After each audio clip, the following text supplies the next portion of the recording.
Ahoy, chummers. Bijan here. I'm on the mic because we've got a very special bonus episode for you today. We'll be playing a game in a very cool new tabletop system. And yes, it's spooky. The game is called Danse Macabre. It's written and designed by certified friend of the show, Chris Pickett, and published by Stillfleet Studio. It's currently being kickstarted right now, and you can support it by visiting stillfleet.com/dance. That's DANSE. What's it about? Well, I'm so glad you asked. In the twilight of the 14th century, death is no longer final. Those who die are miraculously and terribly revived, each time with new maleficia, mutations of the spirit and flesh. In this TTRPG, take on the role of pilgrims doomed to survive in a sundered world filled with historical intrigue, brutal combat, and ravening hordes of demoniacs, transformed humans lost to the madness beyond death. Does that sound cool? I think it sounds cool. It's metal as hell. In this one-shot bonus episode, me, Jenn, and Mike take on the role of those pilgrims, forced outside the walls of Constantinople on a dangerous adventure to find and retrieve the head of a new kind of vampire. I hope you'll enjoy it. And as always, feel free to drop by the Fun City Patreon and throw us a few bucks so we can keep doing fun stuff like this. Find us at patreon.com/FunCityVentures. Now, settle in for some apocalyptic medieval horror in the Danse Macabre system. This is the crew of Fun City in The Blood Thieves.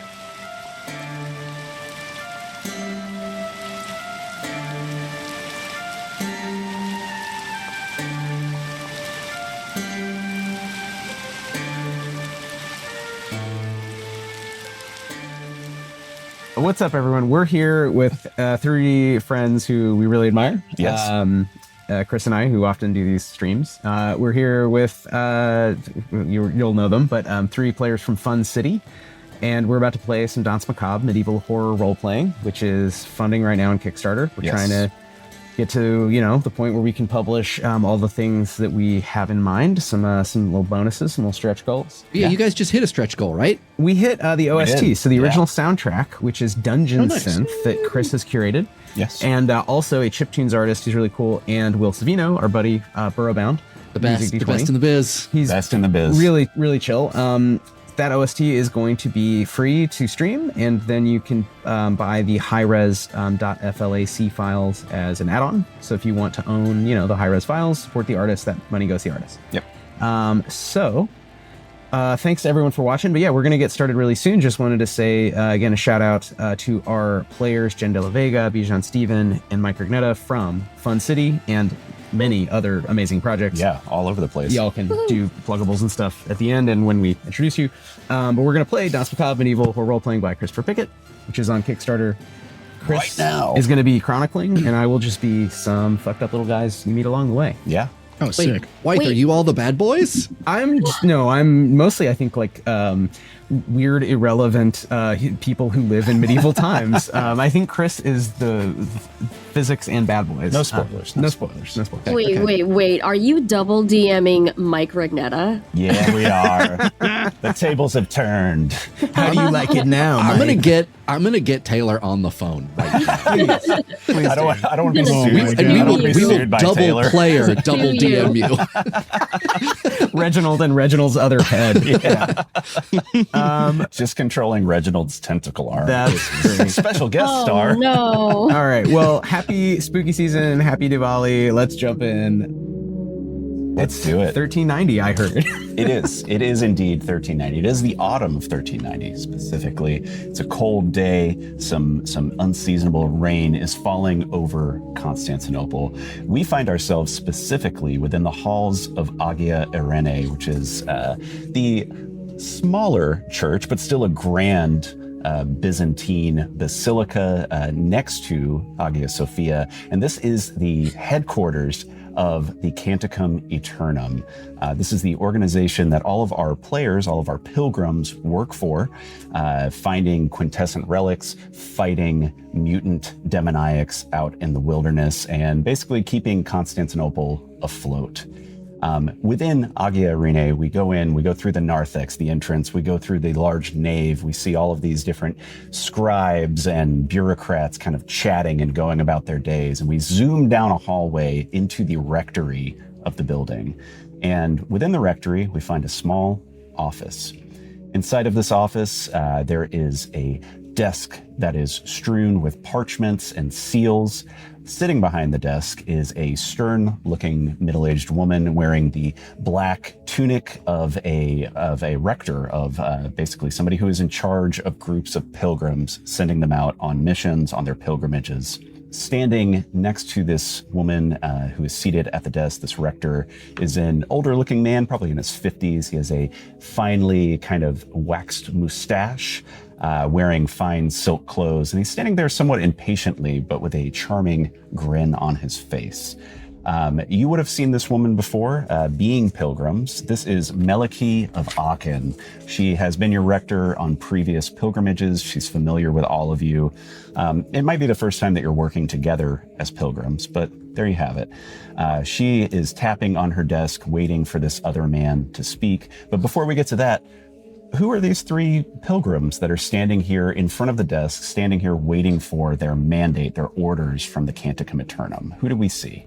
Let's go with Bijan first. Yeah, so in front of you, in front of these people, is a sort of nervous, mid-sized, both like width and height, man who is Ishak Rot. He is a failure, and he kind of looks like a failure. Buddy. He's kind of like nervous about everything. But he is a doctor, or a failed doctor from a renowned family of doctors. They call them the most painless cutters in Bursa. But they're also barbers, because like this is Middle Ages. Barber surgeons are a thing. So they cut hair and they cut flesh, and they're good at it. The latest styles in both. Mm-hmm.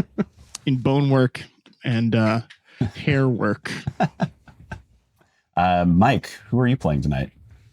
Standing next to Ishak is this giant man. He's maybe 7 feet tall, weighs like 350 pounds.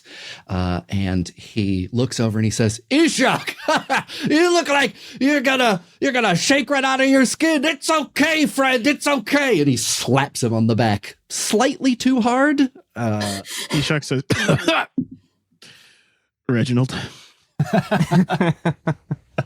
This is Reginald St. Hole in the Ground. He is, like I said, tall. He's got a long, graying beard. There's matter in the beard. It's unclear if it's food, maybe skin. Unclear if it's his skin or someone else's. He's got a very shiny kettle helm on his head, and he is wearing a long, flowing silk gown that goes all the way to the ground. So you cannot see from about just under his chin all the way to his feet. No skin except for his hands and his head. And he is leaning on a horseman's axe. He's got a big, big grin on his face, and when he talks, it reverberates in the stone room. Excellent. We can roll also, Mike, if we need a table for is that food or is that like, cadaverous flesh, or like what is that in his beard? We can add that to the game. There's why don't you roll in secret and then let us know when it's appropriate? We can reveal that. Yeah. You want to handle that? Yeah. I will say Ishak is going to take this moment to say, like, I told you I could take care of the beard. No, it's fine. It's not a problem. And he lifts some of it up and smells it. That's good. I think it is appropriate to say it is delicious food. It is a delicious pastry that you have eaten about 70% of, and the remaining 30% is now evenly distributed across your body. The flakes of the pastry. They don't make these with pockets, so it's the best I have. Its belt pouches are nothing. That's great. Yeah, I like the idea of the flakiness of the pastry just kind of looking like mega dandruff, and it's just hard to tell from a distance. Yeah. But and we know that it's just delicious buttery pastry. Definitely not super gross. Only pretty gross. Just pretty gross. Yeah. And who is this peasant? Who is this other person standing along Ishak and Reginald? So 3 feet below Reginald is a 4-foot peasant named Zampea. Zam like Shazam, a word she doesn't know, and Paya is, I guess, things that all of us do. We all need to go Paya every now and then. Yeah, she is dressed in rags. She's a dirty little lady. She's got really pathetic chicken wings coming out of her back scapula. She has a second set of scapula on her back, and they're just like really sad, like hairy chicken wings that don't have feathers yet. It's not very experienced because she recently has died again. And she also has a 3-foot chitinous scorpion tail, which does not allow her to wear armor. She is wearing a kettle helm, just like Reginald's, but it is much bigger on her, and so she looks like a walking Tinkerbell, like it's just too big for her. But she's just scratching her ear with a scorpion tail end. Is that food? Is that you gonna share that with us? Well, you should have said something earlier. And he reaches in and he hands you a half gnawed on piece of pastry. Oh, she handily grabs it and is just like, as if she's not touched food today, which is probably true. It's probably true. Yeah. Picking little beard hairs out of your teeth after you finish eating the pastry. Protein. Yeah, that's just protein, baby. That's just extra protein. All right. Well, fantastic. As you finish chowing down on this beard pastry that you've received from Reginald, Meliki, the rector, who you've all worked with before, he clears her throat and says, well, I'm sure that the three of you are wondering why you have been called here today. And she starts to go into a little bit before she is interrupted by the man standing next to her, the mustachioed, kind of noble looking guy who is with her. Who offers you food. He He introduces himself. You would already know who he is, Ishak, for sure. Reginald might. This is Halil the Erudite. He is sort of an ex-vizier to the Sultan. He is a renowned member of the Ulema, the group of learned sages who advise the Sultan, the Caliph, on all matters, both religious and political. He is a doctor of jurisprudence and a doctor of doctoring, such as it is in Middle Ages time. And he's physician. More or less been reclusive and retired. Ishak, you might know that he was really interested in medicine and sort of hasn't been seen around, but he is smiling and offering you, he snaps and has a guard go and fetch some food. He sees that Zampea is hungry.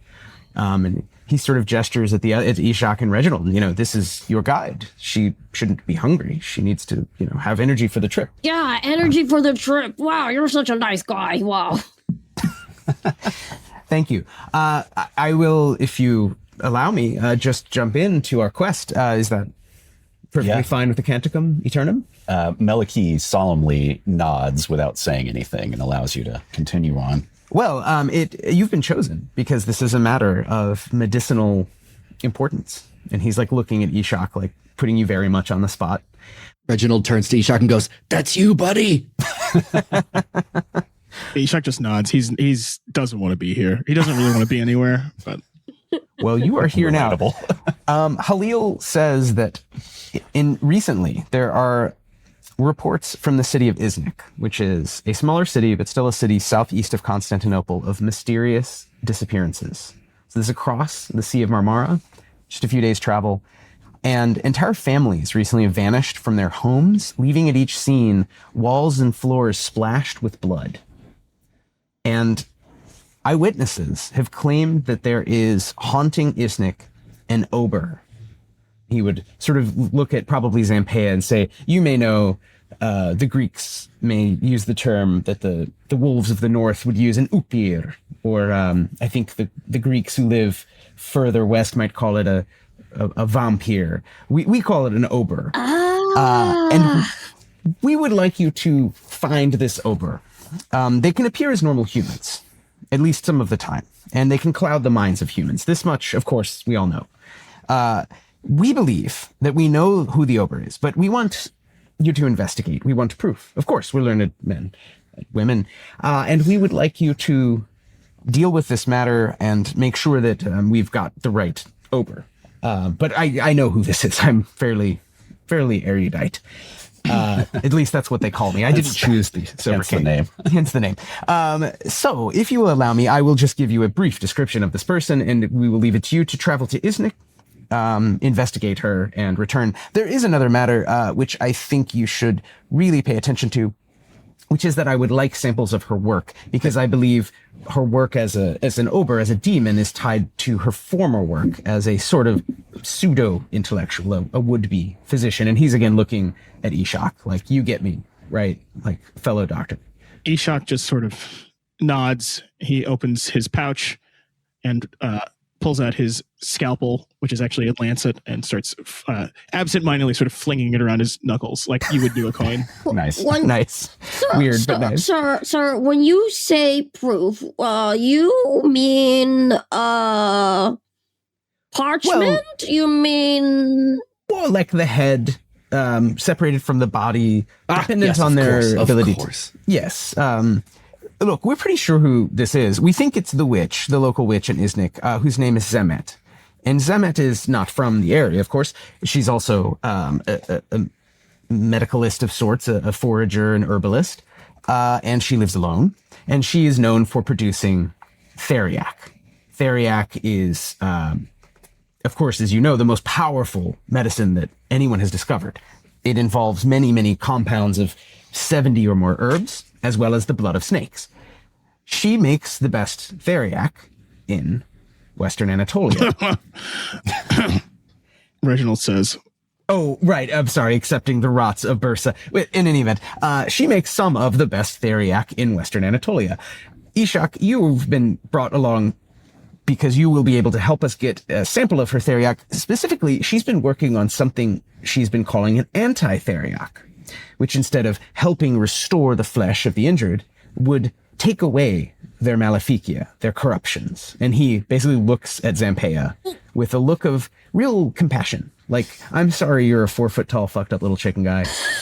And maybe you don't want to be. I don't know, maybe you like it. You know, he really looks at you with like a nice grin of like, hey, I'm not judging, but you're like a 4 foot tall chicken guy.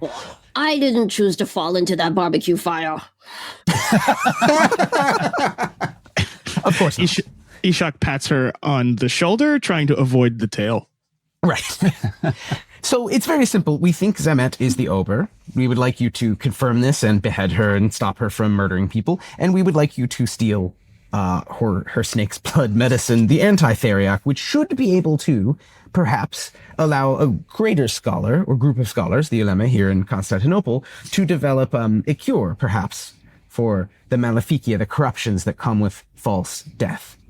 It's very simple. One person. I can't speak to Zampeia. We've just met, but right, yes, me hi. and Ishak, we've done this exact thing dozens of times. Dozens. It was once. Dozens. How many heads can you This is- carry? At least 50, 60 Whoa. heads. Whoa. Gotta be 70 maybe. Oh That's about how many times we've done this exact job. Easy, I'm sorry. doable. Gravedigger, you've stolen blood from a witch like 70 times. That's like a really specific Yeah, quest. it's they actually call me the witch blood stealer back home. They don't call you that. We send you bodies, and some of them are witches. That's it. Halil looks at Meliki and she just like solemnly shakes her head like, no, That's not a thing. That never. You're lucky. You're lucky. We're the best for the job. Do you have any questions? I understand this perfectly. Yes. How many? Do we have to be subtle? Meliki speaks up and she says, I mean, your methods and means for accomplishing your goal are entirely up to you. We only have a few witnesses on the ground, but nobody from the Canticum has been there. So and we are allowed to do what we deem necessary. Yes, of course, just like all pilgrimages. Even outside of reason. If it comes to that, It will. then yes, whatever means necessary. And can I sell the recipe? No. That you must bring to me. You must come back here to the high arena and give only to me the secret of the anti-theriac. It is not complete. It is clearly a work in progress that may be fatally flawed, but I will. Oh, but we I will feel, be I able feel to. qualified to judge whether or not it's flawed myself. I mean, I failed, but not like that. Are you questioning? Are you going to make a check here, Bijan? Do you want to No. roll insight or for? No. Okay. Then yeah. I mean, he kind of like yes ands you, but is like yeah. Don't drink it. Don't touch it. Just bring it back to me. Ishak gives him a big wink. Is that? Reginald bends down to whisper in Ishak's ear, and it's like a full 2 feet. Yeah. So it's like not subtle. And he says, whispering, which is just a normal volume voice for this man. He won't know what we won't tell him. Well, if we bring back a cured peasant, he will. Well, let's just not bring back a cured peasant. Ishak looks at Zanpea. Okay, take them to Iznik and take them back. I think that's all I have to do, right? I don't have to carry a head. She's got it. I don't want to carry the head. I think Reginald wants the head. Oh, good. No, Zanpea, you do not have to carry the head. The head is one example of the proof that you can bring back. Irrefutable proof, of course. So it would be preferable. But no, anybody can carry the head if it comes to that, once again. Yeah, I think with that, do you all have any other questions? Do you want to roll insight to try to see if you've noticed anything about these folks, or are we ready to move on? I mean, I want to roll because I don't really know anyone. Cool. Yeah, sweet. Yeah, why don't you roll to see if we are going to feed the salve to you? No, I'm kidding. I'm kidding. 3 out of 5. Okay, let's see. Hey, first roll. First roll. Are you targeting Meliki, the rector of the Canticum Eternum, who is like your boss on paper, or Halioli Erudite, who's the sort of more high-ranking official from the Ulema, who's actually like in charge of essentially stealing a recipe for curing mutation after undeath from a vampire? Yeah, I think I would be checking him. Yeah, I mean, I think you notice that subtly whenever he was referring to Zehmet the Witch, he was a little too like, I'm sure it's her and fuck her. There's something weird going on there. It's almost like he knows her pretty personally. Oh. This is not just a person he heard of in, a town 2 days away by road or whatever. Out of curiosity, sir and madam, is there a reason why you can't go with a party to Iznik? Me? Yeah. I have business here. I am a member of a scholarly, I'm old for one, and a member of a scholarly circle for two. We do not, I do not take up arms. I apologize. I have age blindness. Apologize. Meliki says, well, I of course would not come. I'm a rector. I have to administer not only your caravan of pilgrims, but others. And this is your lot in life, is to do as the Canticum tells you. Of course. You must do the recting. Got it. You have been judged and found guilty of a crime, and you are undertaking a quest by our mandate. And after that, you will be right with not only society, and you will be freely able to work as a member of society again in Constantinople. You will be right by your god. So it is probably good that you do this quest. Oh, and not me. I'm not turning down the quest. Just asking. I need to eat still. Oh yeah, they brought some food for you, by the way. They brought you some just fresh fruit and maybe basically some flatbread fruit, maybe a dip. Yeah. There's a spread. Some cheese, of course. Oh, there's definitely some soft cheese. There's cheese. All right, gonna take this with me. She spears the cheese with her scorpion tail. Yeah, how bad does the cheese smell? Hold on. Not bad. Are you really rolling for this? He's rolling for it. Pretty ripe. He's rolling for it. Okay. Pretty ripe. It's pretty ripe, but in a good way. Reginald grabs a handful, just like a fistful, like literally. I mean, there's a scorpion tail and a giant man's hand on the cheese at this. So it's it's like you're just like ripping apart like soft cheese. You're just grabbing it's crumbling. It's everywhere now. The room is full of stinky soft cheese. And it smells great. Reginald, if if now is an okay time, would love to use his class power Journeyer as a burger to get a sense as to whether or not it is true that this potion, this tincture, whatever it is as unfinished and as sort of like not ready for prime time as has been suggested. Journeyer says the rule is examine something that someone said. The chronicler must tell you if they were telling a lie. This represents gut instinct from years of travel. I think Halil is telling you the truth that he believes Zehmet has what he's calling the anti-theriac. So a theriac is like the most elite medicine of the day. She has an anti-theriac that instead of healing per se, would take away something, and in this case, take away mutation. But he believes that she's never finished it, that it doesn't work. But it could be, he genuinely believes he can finish it. Like he is the person who will solve, this would solve like the zombie apocalypse, right? Like he would be like, I don't know, the comparison, the guy who cured polio or whatever, right? For like zombieism. Jonas Salk, right? Whatever the metaphor you want there. I think that's why Reginald is like, wait, really? That's gotta be bullshit.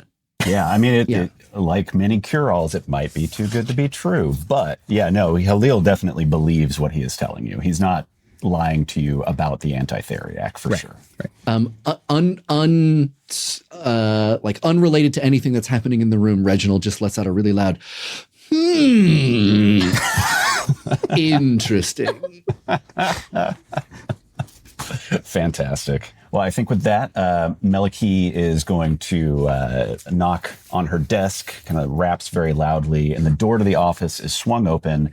And you see out in the hallway, there are 5 Canticum Aeternum bailiffs. These are like the cops of the Canticum Aeternum, and they are going to escort you out of Agia Irene. Along the way, you stop by, you get the weapons that you carry on you back. Basically, you got to check them when you enter the building. They are returned to you, and you are marched south through Constantinople, through the Imperial District, the Lascaris District, into the southern harbors, where a galley waits for you at the docks.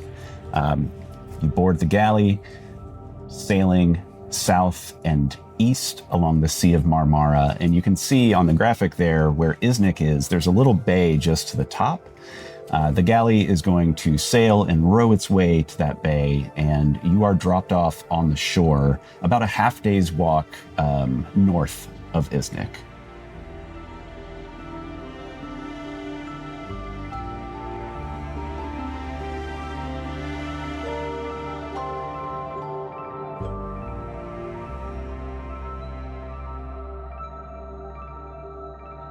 Oh, one thing we actually forgot. So Halil also tells you where to find Zehmet in Iznik, right? They have eyes on the ground. They know exactly where she lives and where you can find her. And we'll say that he's marked it on like a kind of crude map of the city for you. But you know your direction. You are walking south, and these beautiful coastal plains. Wait, look at the art. Are these beautiful? Are these illustrated by author and illustrator Christopher Pickett? This one's not, actually. This is illustrated by team member and good friend Ethan Gualdini, but this is featured in the core rulebook. So you'll see some art by Chris, by Ethan, and others. Well, I think just maybe all three the of two. us. Oh, all three. Okay, yeah, cool. there's one from Tony in here as well. So these are all sketches, things being worked on for the book. Yep. Right. But yeah, you're walking along these beautiful coastal plains. Like I said, it's autumn 1390. It's not super cold. It doesn't get very cold in the autumn, but the sky is kind of clouded. It's gloaming overhead. And as you are walking south along the road to Iznik, a few hours pass by, nothing crazy happens, just your standard kind of walk. And then eventually you turn a bend around a hillside, and in front of you, you see an ox cart that has been turned over off the side of the road. Its contents, these barrels and sacks of what look like maybe leaves, have been spilled out onto the road and onto the shoulder of the road. You can see that the ox that was pulling the cart has been killed. Its throat has been slashed open and is lying dead just on the road there. The cart still attached to it. There is one man who is dressed in kind of nicer robes that look a little bit road worn, but he's kind of directing some others, and you can see he's shouting orders even from a distance. And you see 3 others who are heavily armed. Each one of them is wearing like a chainmail hauberk, wearing a helmet. They've got shields, and you can see some like halberds and other polearms that are stacked up next to the cart. And these 3 men are, from a distance, it appears that they're dragging bodies into a pile just off the side of the road, preparing for something. Cool. And yeah, as you get closer, you hear the man who's giving out orders kind of yelling to his compatriots. Can I use folklore? Yeah. Which is, I am interested in and have a memory for fables and folk traditions. And when I make any insight check to recall local lore, history, or gossip, I can add +1. Yeah, absolutely. Cool. I want to see if I can recognize any of the insignia or if I recognize what exactly they are doing. Very good. That's a 5. A 5. Okay. You are not able to recognize any of... Actually, no, I'm going to change my mind on that. You do recognize. So the guy's wearing the hauberks, right? Over each one of their hauberks is a tunic, and emblazoned on the front of the tunic is in actual silver thread, there is a sword that is emblazoned down the front of the tunic, kind of pointing downward. So, Zampeia, you would recognize that these are members of the Silver Sword Mercenaries. This is the military wing of the big trade guild in Constantinople, which is called the Factionis Guild. They are centered in Constantinople. They were kind of started by like Phoenician and Pisan merchants who were stranded in the city. And they're kind of the ascendant power within the city. They're mostly middle class, but rapidly gaining more and more territory, as well as wealth. So yeah, I think that you would recognize that something having to do with the Factionis and their military wing, the Silver Swords, has occurred here. Do they generally like our organization or not?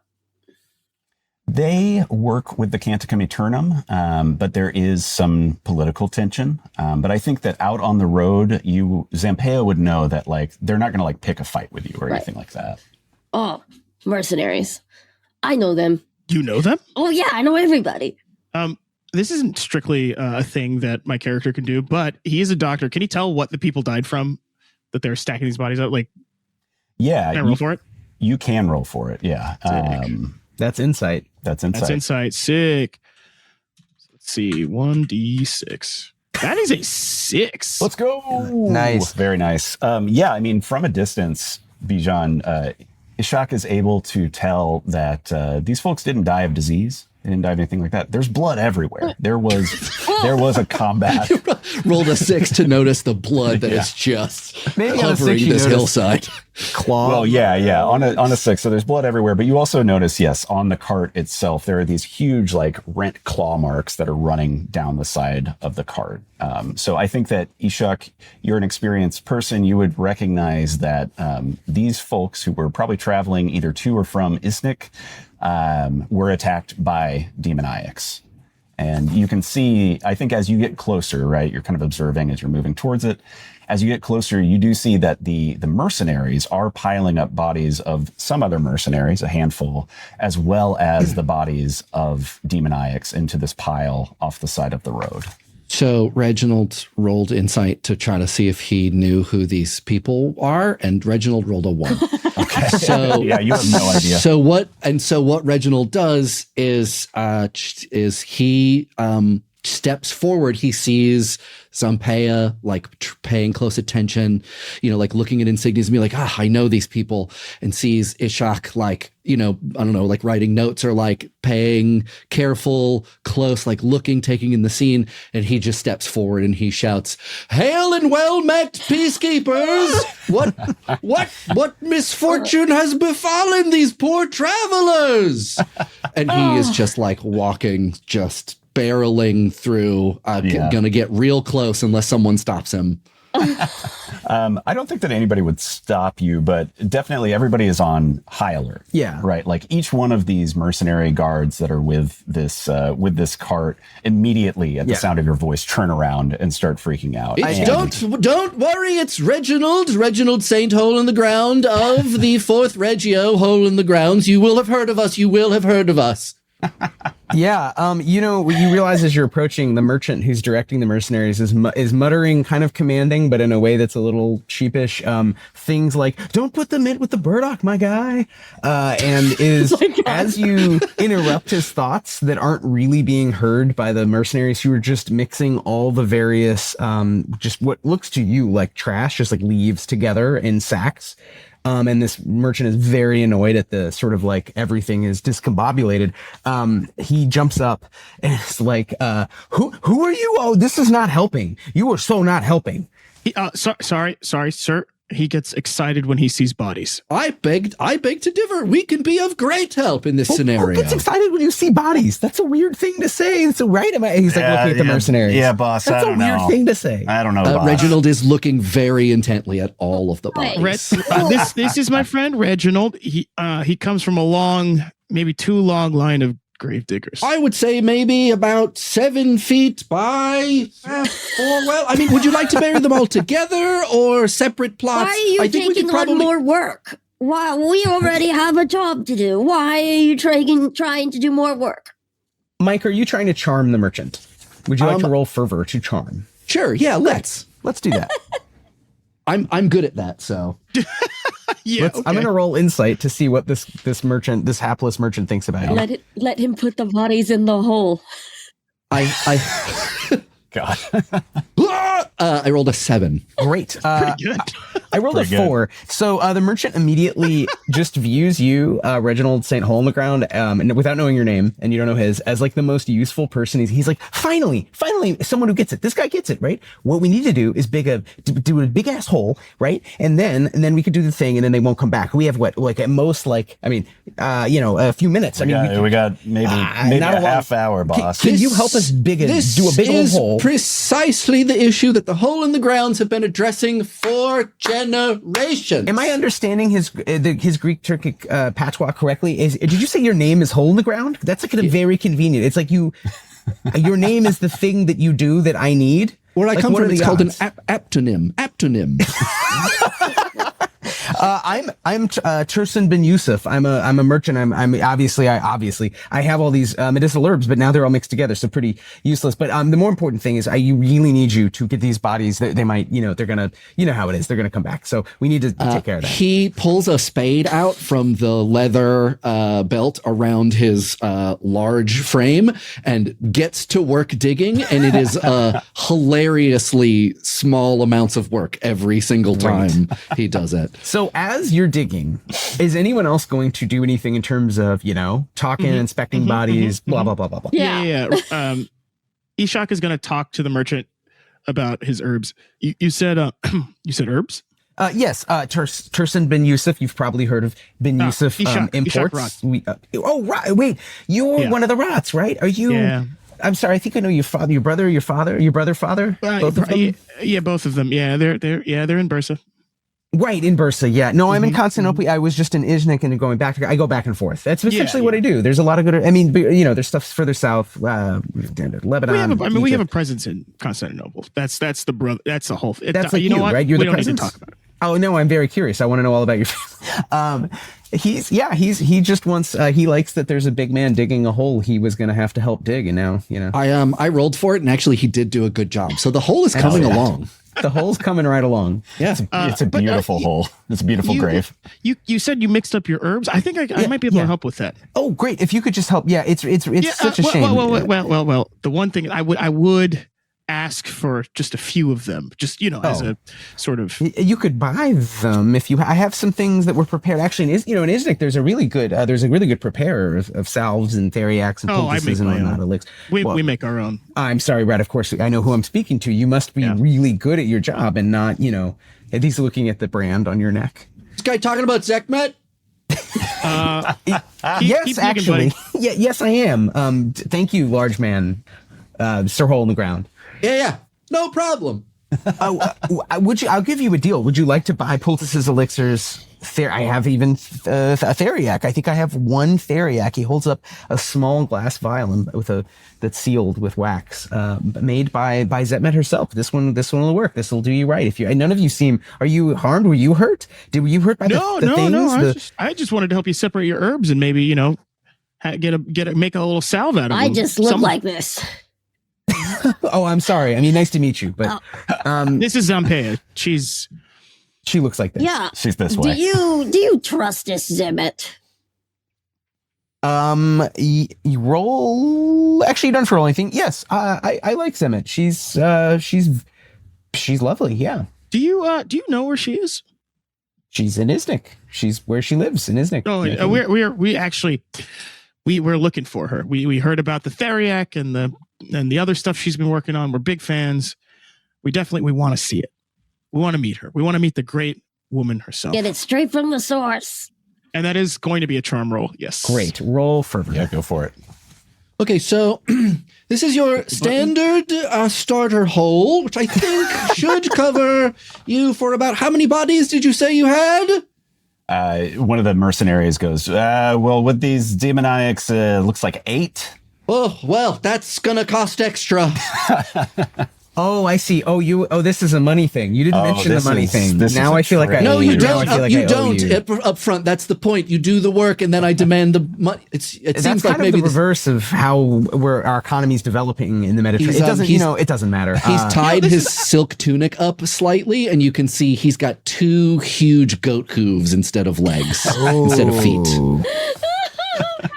You see the eyes kind of, Tersen's eyes sort of cartoonishly fall down. All of the guards too. They're just like, He's sort of automatically handing that vial of theriac over. So Ishak has a vial you can add to your inventory if you want a theriac, a potion from very powerful healing medicine from Zehmet, and it is sealed with her mark. And you see the mark is an Ouroboros with the alchemical symbol for transmutation beneath it. Also, Reginald St. Holyground, you were dealing with all the bodies, and you see that. So the bodies that you're dealing with are deeply, deeply mutated, corrupt, forms. These are demoniacs, mutated sort of zombies, right? And they have been strung up with a symbol around their necks, with a little cheap metal amulet each that looks kind of like that. And these demoniacs have been slain by the silver swords. They've been cut down by mercenaries. And they are being lain to rest, and they will rise again relatively soon, unless a ritual is conducted using quintessence, the 5th element, using a relic. And this is why Tersen wants to just get it over with. Tersen is ready to conduct this ritual. Mm-hmm. Might ask for help, you think? Yeah, absolutely. Okay. So would love you all to join in. What activates in this game a relic is song. So it can be chanting, it can be song. You can imagine it as however you want. It doesn't matter what your faith is. It just matters that you have a relic, something made before the abandonment, with a lot of human labor, a lot of love, and then you activate it with song. So whatever song we would use as players is probably not the song they would be using in whatever setting, but it's fine. Just imagine.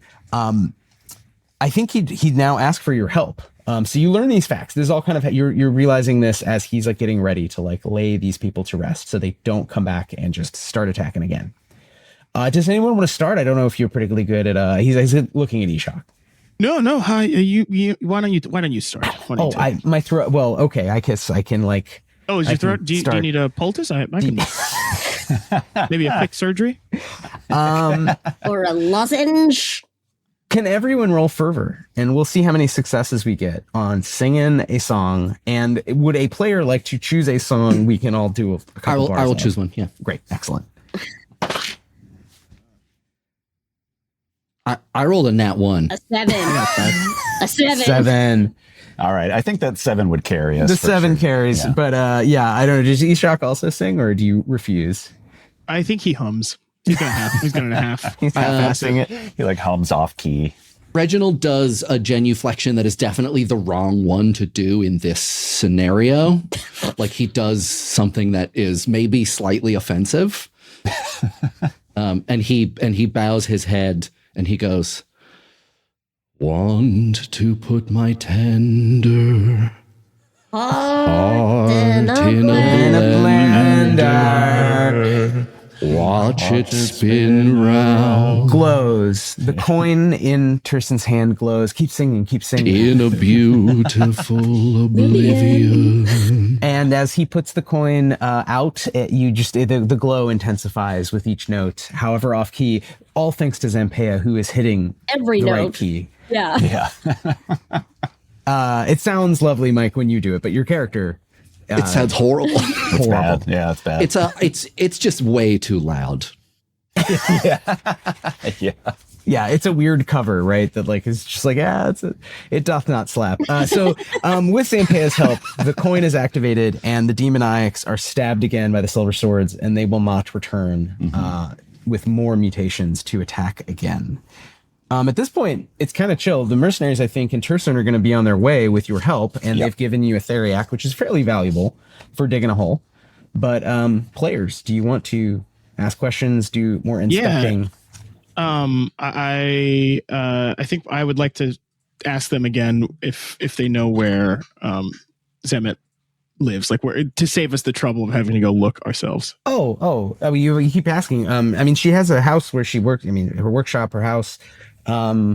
It's one of the guards pipes in and he says, "Oh yeah, Zehmet, she lives in it's a 1-story home near the Watergate."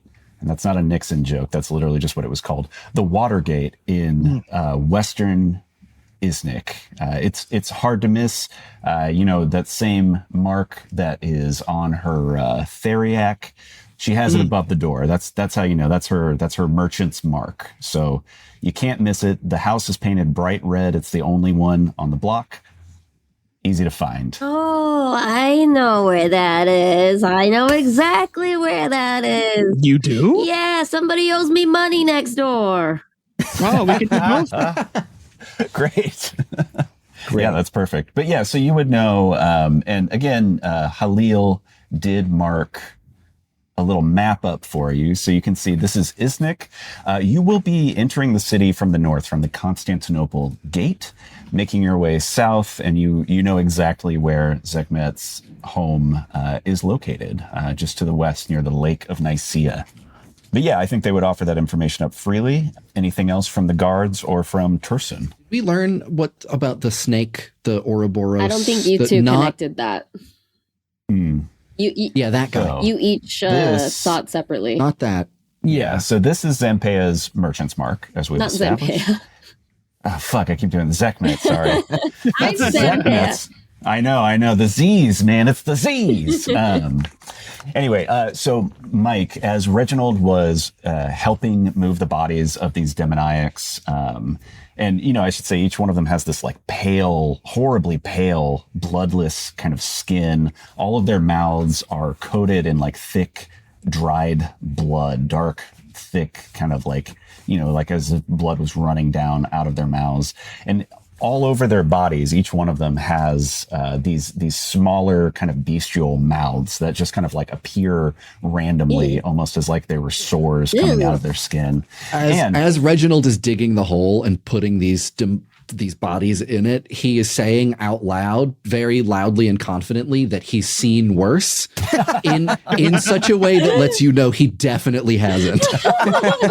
Overcompensating, completely overcompensating. But notably, as you move the bodies, you hear this tinkling, right? And you can see that like each one of these demoniacs, they're wearing these like kind of charm chains, these small amulets. And this is one of many. Like each one of these chains has dozens of these small tin amulets that are attached to it, which also have an Ouroboros motif on them, much like Zampea's mark. Ishak is going to grab one. Yeah. Great. Off her body. Add it to your inventory. Doesn't cost an inventory slot because it's really small. Yeah. It's really light, cheaply made. Minuscule. Tin amulet stuff. You can always roll insight if you're like, I want to really specifically think about this thing while we're a-walking. And otherwise, let us know if you want to buy any more poultices off of Turson. Otherwise, they're going to keep going back to Constantinople. And they do thank you. Yes. As they leave, Reginald does a bow, and he does a bow in such a way where he puts a hand out waiting for some silver. I would say roll fervor for us. Let's see if you can charm Turson into just giving you some money. I'm gonna retire this D12 because I rolled another one. Oh, Nice. that's two. We love that. What the shit? How does Turson respond to this? Does Turson even see it? Reginald says, "For services rendered."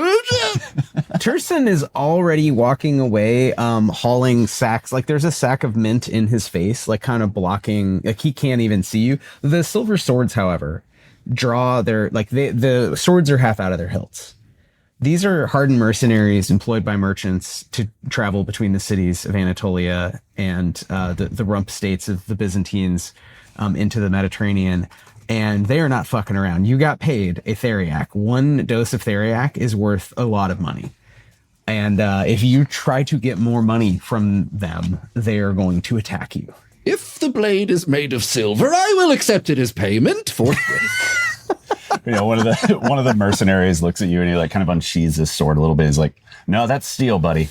They start just like walking backward in like a calm, like we're just gonna leave now way, and assume that this crazy man who likes digging holes will like kind of continue to do hole stuff in the other direction. Continue to do whole stuff. Reginald sort of like comes to and realizes that both the people he is asking money for and his coworkers have gone off in two different directions. Let's go. We're on a schedule. I need to get back anyway. Let's go. Let's find this witch. Fantastic. Can't believe they got free whole stuff. You're just not a good business person. Reginald, I am the best business person you've ever met. We have a theriac. It's important. You might need it. I mean, I thought I was going to have to use it on you after you kept asking for money. Yeah, I'm going to say this is should we make this a theriac salve? Yeah. Okay. So this is a theriac salve. This is worth 50 silver. Oh. And if you use it, if you apply the salve made from 70 different fermented herbs and many kinds of snakes whose blood has been drained, Armenian vipers especially, it will cure you 2d4 pool. You assign the pool. You roll 2d4, assign it to health or grit, whatever you want. Wow. So it is worth, it is considered the height of medicine. Yeah. It's as good as it gets. Yeah, for people watching or listening, look up theriac. It's super interesting. We're not making this up. Yeah, We're not making this. This was a real thing. It was a real cure-all that probably didn't cure anything. Cool. So you make your way south down the road once again. Eventually, after a little bit more walking through the beautiful hills and valleys of the coastal plains, you find yourselves at the Constantinople Gate of Iznik. This is a 3-story tall gate, 33 feet high, with 2 walls that kind of butt up against each other. Each one is 22 feet thick. This is a deeply fortified city, much smaller than Constantinople, but still it's a hub for trade throughout the region, which is controlled by an Ottoman power. And there's Iznik that you can look at. Beautiful. Making your way south down the Meze, the main road that cuts through the middle of the city, you eventually find yourself near the Watergate. It's essentially what you're seeing here, right? It's a bunch of 1- and 2-story kind of square buildings. The city itself is still very Byzantine in its architecture, having been taken over by the Ottomans in the 1330s. But after a little while of walking, it's not too much. There's some sights, some sounds. You run through some forums. You see people running around. You see kids playing, people going about their business. And eventually you find yourself in front of Zehmet's home. It, just as described, is a 1-story kind of square building. It is painted bright red on the outside, and above the door is a large wooden board that's hanging out over an armature, which has the merchant mark that you saw earlier. It's an Ouroboros with this kind of triangular pattern for transmutation right there in the center.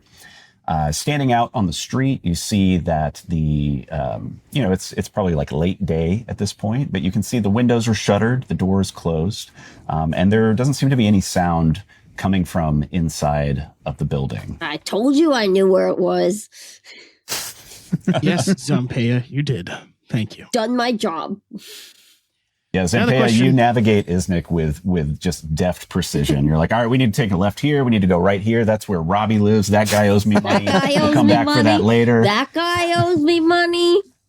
That's where Murad is, that snake. We're going to get him too. Also owes me money. No one in this village in your good graces? My word. Okay, so, you're standing out in the street in front of Zehmet's abode. All is quiet.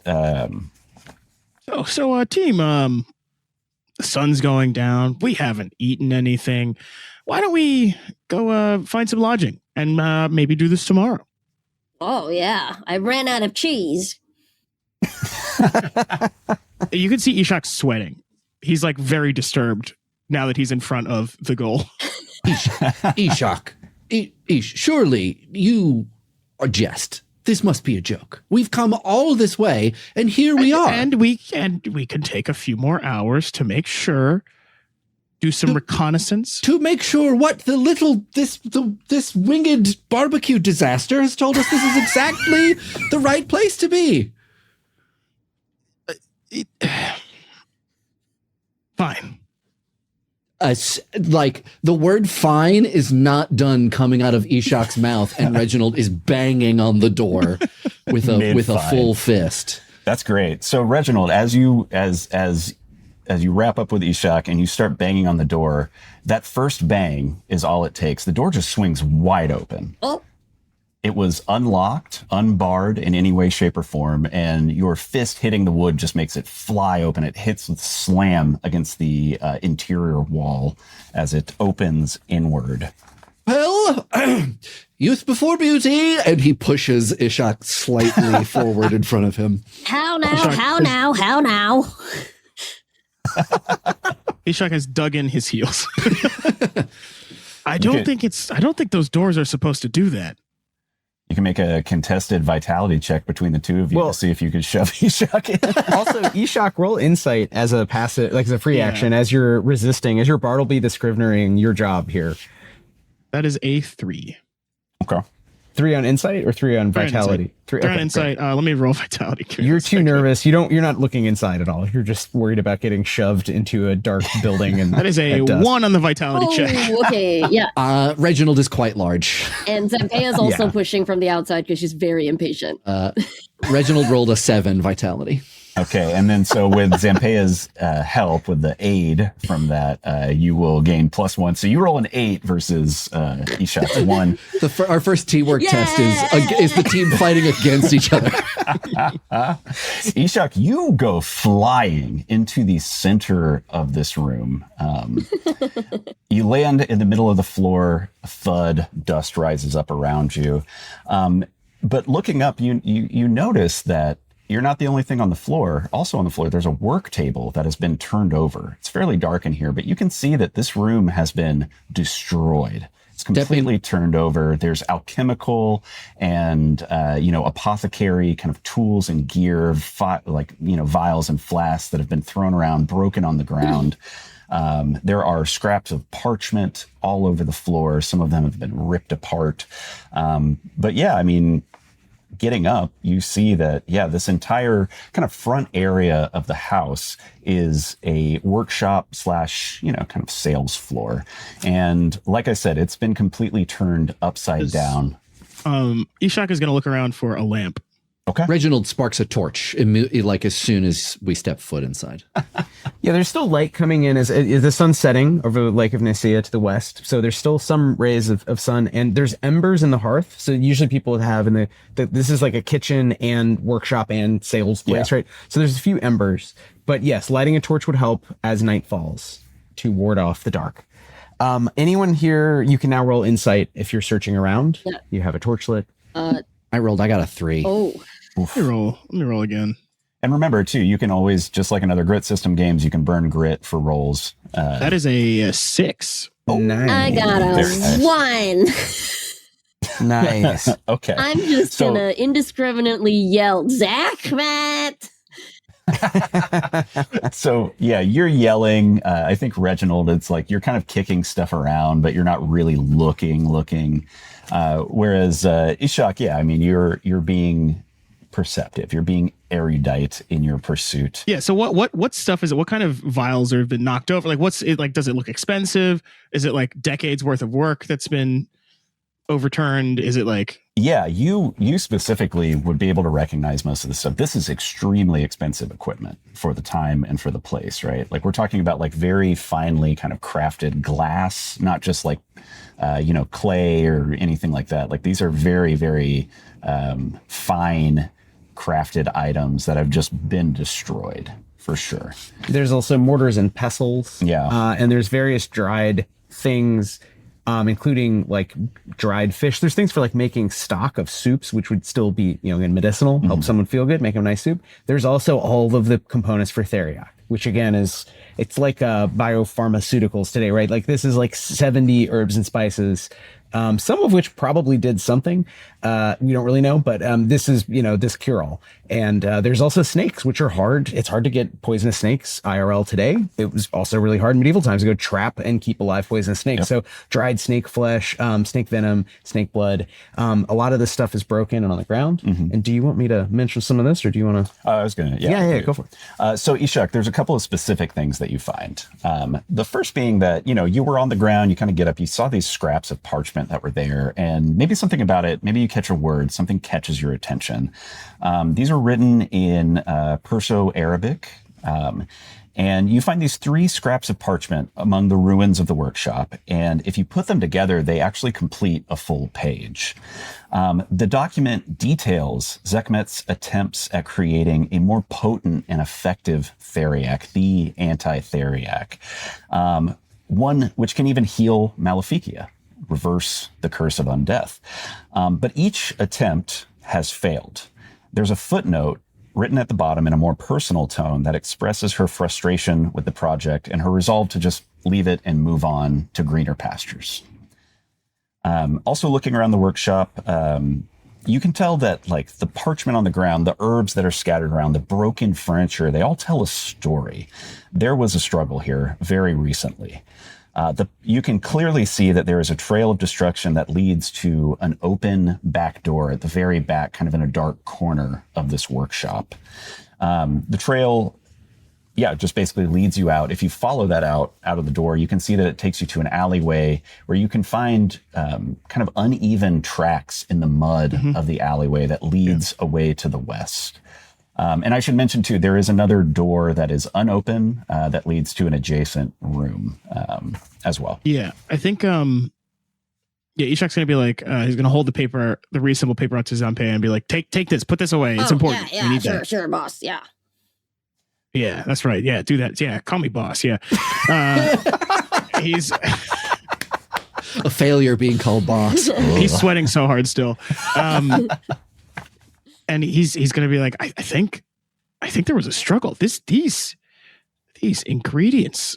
I mean, I could make theriac with this on the ground, right here, right now. Well, why don't you? All this is over my head. Where's the lady? Well, she's certainly not here. I mean, you want to check that door? Sure. Also, yeah. If I do make theriac, I mean, it might be too subtle for you to see.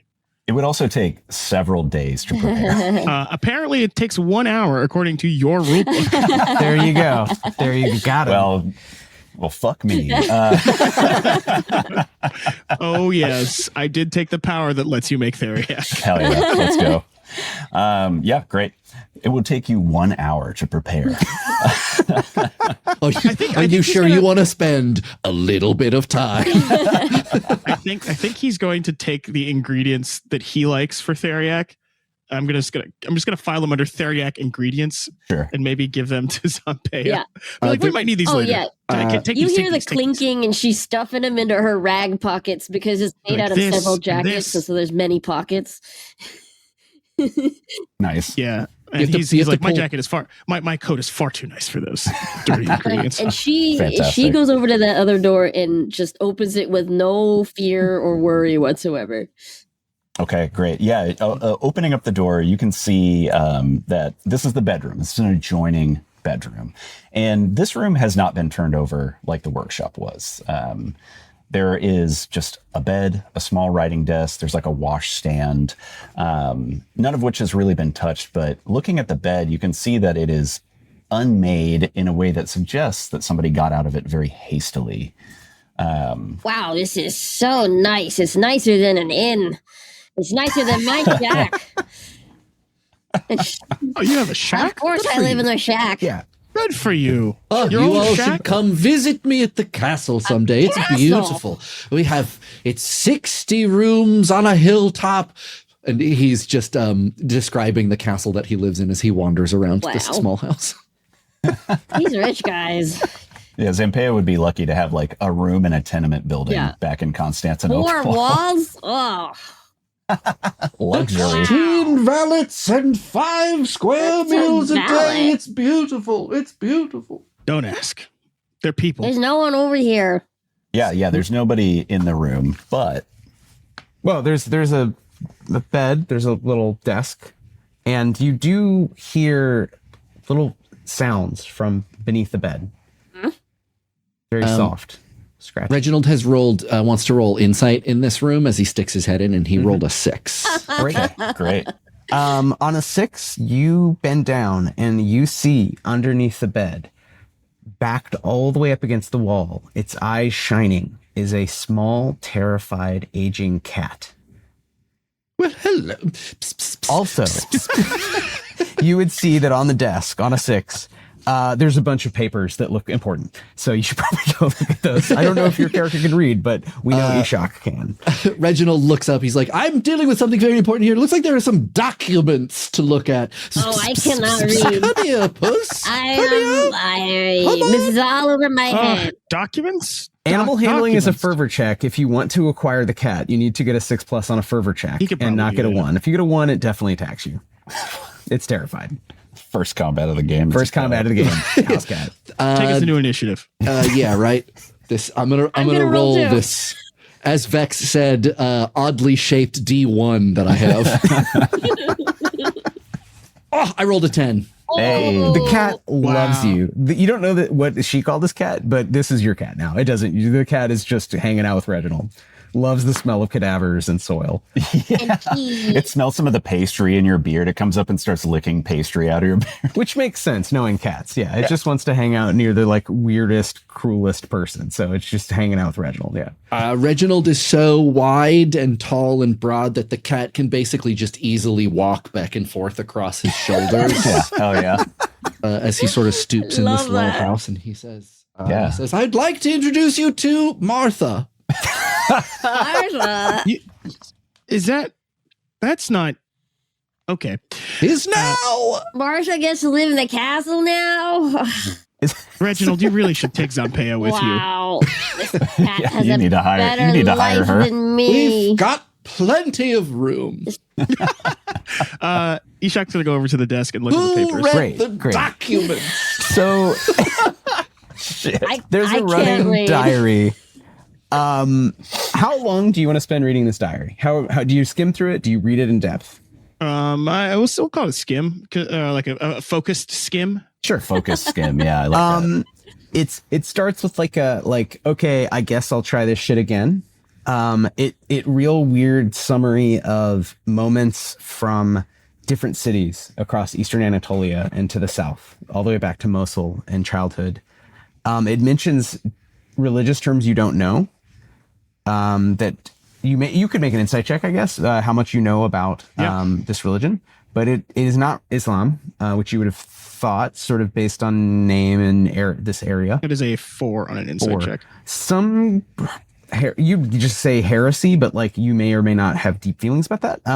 And mentions a husband who's now dead, seems like, and that's where it really gets deeper, which is much more recent. Still covers years, right? This is many sheaves, and has been, someone saved up, got paper, very expensive of any kind, and ink, and has been writing in really crypt handwriting, kind of hard to read, inflected with words you don't know. But you get the idea she was on a very sort of, we would say, scientific quest to make the ultimate theriac. And then this idea of quote unquote the anti-theriac, meaning instead of adding something, taking something away, i.e. corruption, maleficia, and never worked. Very frustrated. Recently, just decided, fuck this, I give up. Around the time, so basically multiple things are happening. She also goes to Constantinople recently. So the most recent ones, she goes to Constantinople to get Armenian vipers for the anti-theriac, the last attempt. She meets with a person named Halil the Erudite.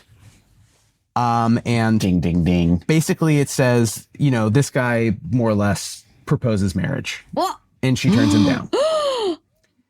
She returns, thinking no more about it, that the ex-vizier was basically like, what's up, beautiful? Like she's 30-ish, good looking and very smart. He proposes, she turns him down, returns to live on her own with her cat.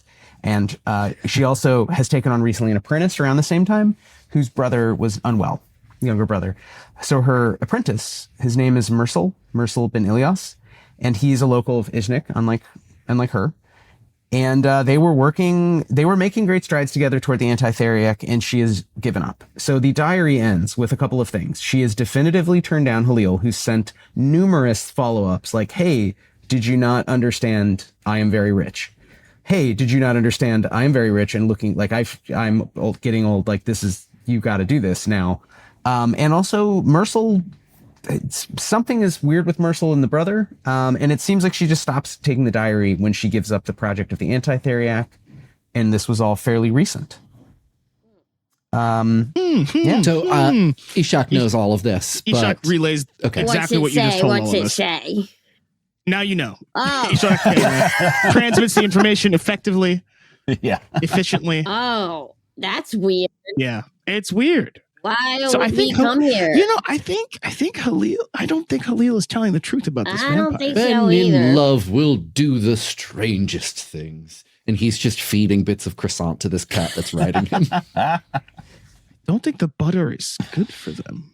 I should add one more tidbit you learned is that Mercel's family had a warehouse on the lake. So even further west, out of the gate, on the wild of the lake, not very far, but further west beyond where you are now.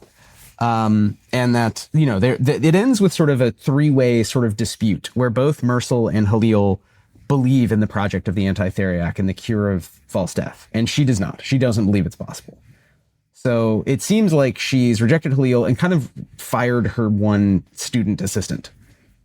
Oh. And that is the last entry, I should say. That is important to note. Is our only lead. Well, and also these tracks and points to the What tracks? Oh, I didn't see that. Yeah, And I'm closer to the ground. How did I not see that? Jenn, what is Zampea doing this time as like a nerd reads a bunch of words and Reginald just makes insane claims while hanging out with the cat? He's like climbing all over his shoulders. She's in the bed. You know, this is my 500th cat. Cats love me and I love them. She's snuggling in the bed because she never gets to do that. You're in Zehmet's bed. Yeah, dude. Just taking a nap. Not taking a love nap. that. No, she's just wrapped up like a nice cinnamon bun. Like, yeah. That's fantastic. Just I never get to see this kind of soft. You know what? You enjoy that. Yeah, I don't want to go back to the stone.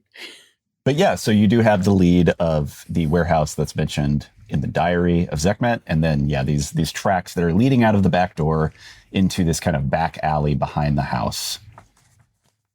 Well, these seem pressing, and Reginald just follows the tracks. Yeah, just This seems like something the GM wants us to do. Zampea drags herself out of the bed. Her tail making the bed. Back at the castle, we have the most beautiful silk bed sheets. You can have dozens. Ishak is gonna put his arm around Zampea and be like, you know, I think you can make him take you in. I'm pretty sure when this is all over, Become my papa. I wouldn't put it that Even way. though but I'm okay. older. Will you be my papa? It's like, Ishak is like, he's like, and then walks out the door. She certainly smells, yeah.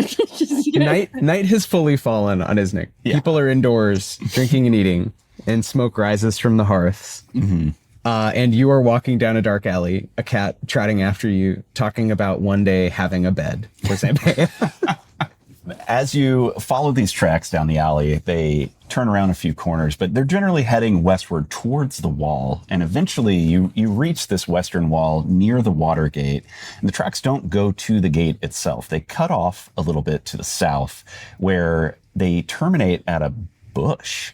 If you move this bush aside, you can see that there is a small hole in the walls of Iznik, which is just large enough for someone as big as Reginald to squeeze through. If you kind of get down on all fours, shimmying through here. It's a big hole. You make it out. It's a big hole. Yeah.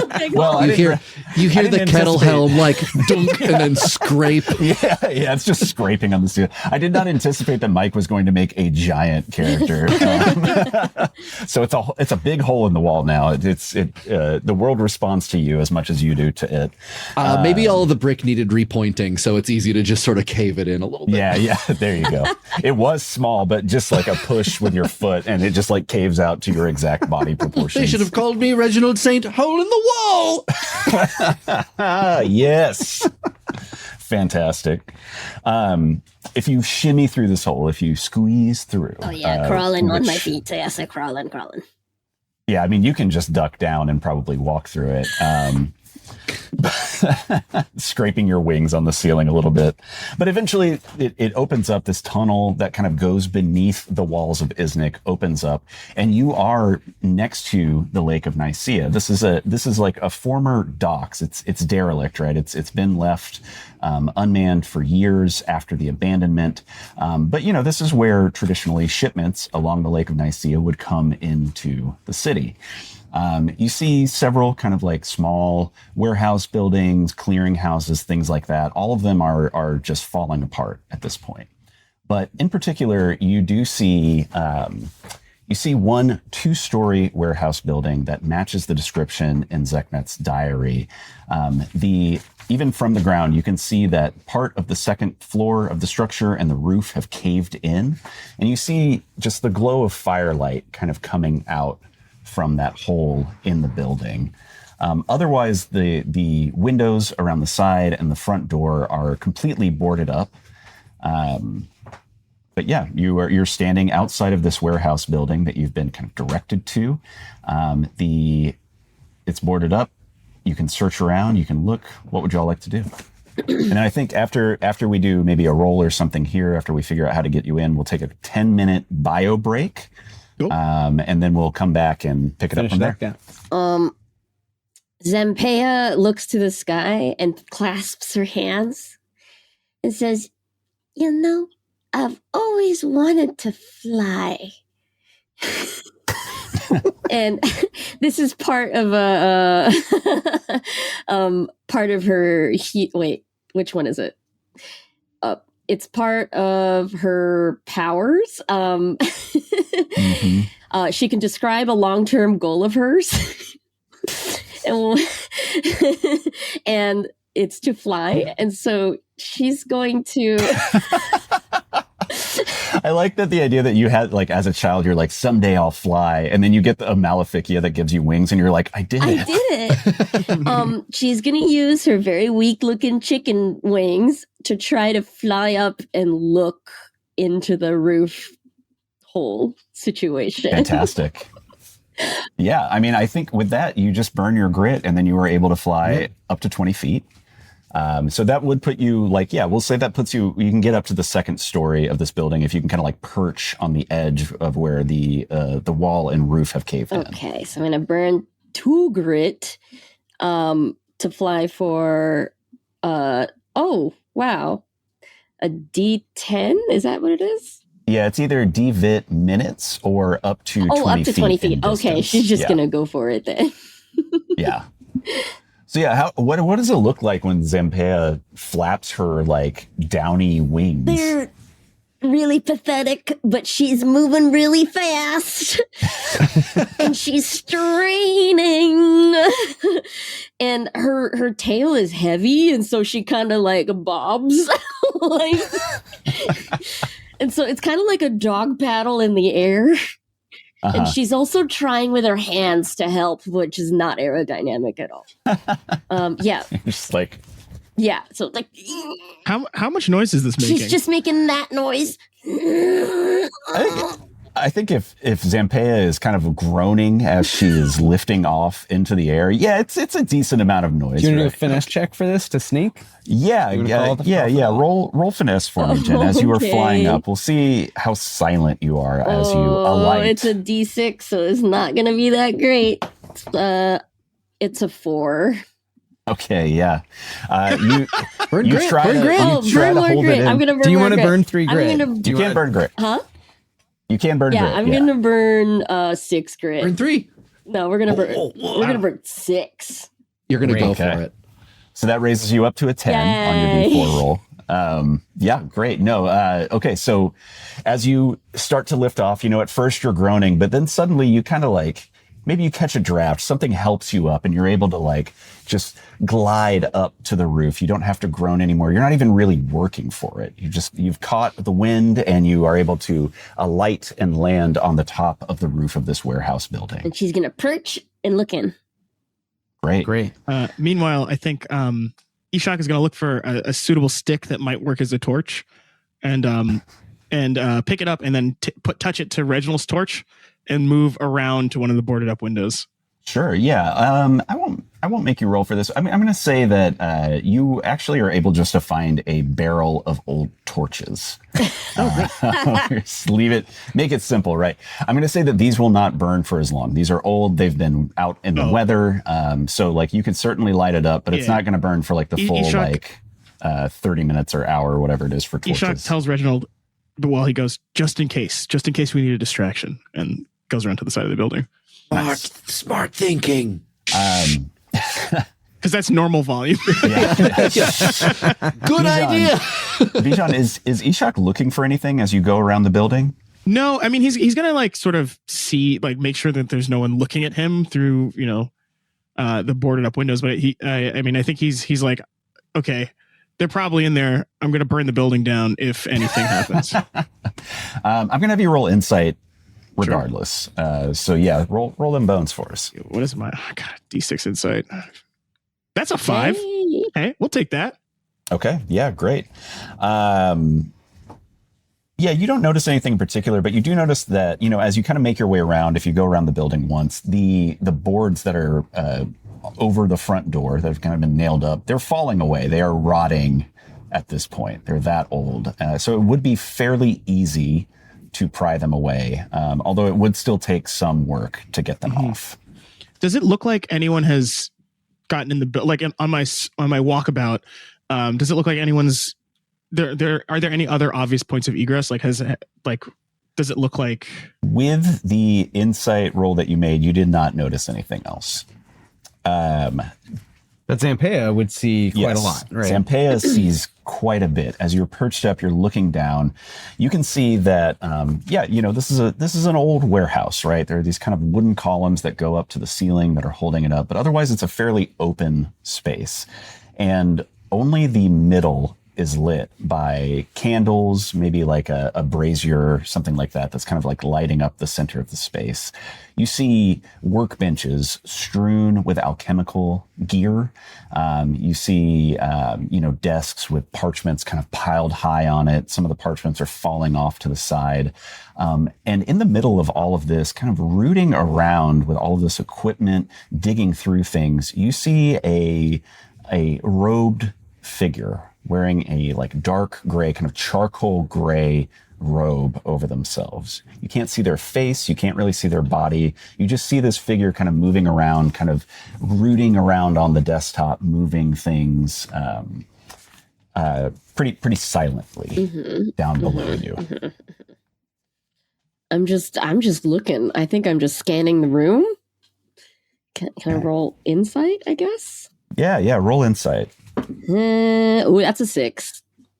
Great. Yeah. So you notice just out of the firelight in the center of the room, you notice something pretty disturbing. You see hanging from the rafters of this building, and just outside of the firelight, pretty obscured in darkness, but your eyes adjust and you see that hanging from the rafters, there are 10 people who have been hung upside down in a circle around this kind of workspace. Each one of them is trussed up by their ankles. Their wrists are bound, hanging down below their heads. And underneath each of them is a huge bronze trough or bowl. And you can see that on the inside of these bronze troughs is dried blood. Oh, no. You can faintly hear some of these people stirring. Some of them are completely silent, completely still. Others are starting to stir and moan. Fuck, but in Greek. Fuck. So yeah, that's what you see when you're up there. What does Zampeia do? I think she's like trying to lean and look, and I think she wants to go back down. Great. I think she's gonna use her rope to get back down. Okay. Instead of flying. It took so much effort. We'll say that just burns the rope out of your inventory. You're able to find like a stub of wood to tie it to, and you can kind of like rappel down the building. Yeah. Can I add a couple things here at this juncture? Okay, Reginald, the cat, as soon as you get kind of near the building, just leaves you and goes toward the building, almost as if searching for something. Just walking around the building. Reginald is holding a half-open ration in his hand that he was just about to start feeding to the cat. Aww. You're like, here, cat, eat some hardtack. All cats love hardtack. Also, while you're looking for the cat, Zampeia, as you're rappelling down, make an insight check. Another one? Okay. Yeah. This is not, what you saw in the firelight. This is in the shadow. This is another 6. We got this slice of pie. Let's go. This is my goal. Wait, that's on a D6? Yeah. Jenn, you rolled max on a die, which means that you regain grit equal to your level. So you get 1 grit back. Or 2. I got 2 because I did that earlier too. I didn't realize. Yeah, I was gonna say I forgot to. I've done that a couple times. Okay. I forgot to mention it, but like I haven't used any grit. This is my lucky Golden Girls dice, and so It's working. It works. That makes sense. It's a dice related to powerful witches, and in this case, you turn and you see, observing you in the darkness is a figure in a black robe. They saw me? The robe slips a little. Yes, they saw you. They rolled, and they totally got an awesome roll inside.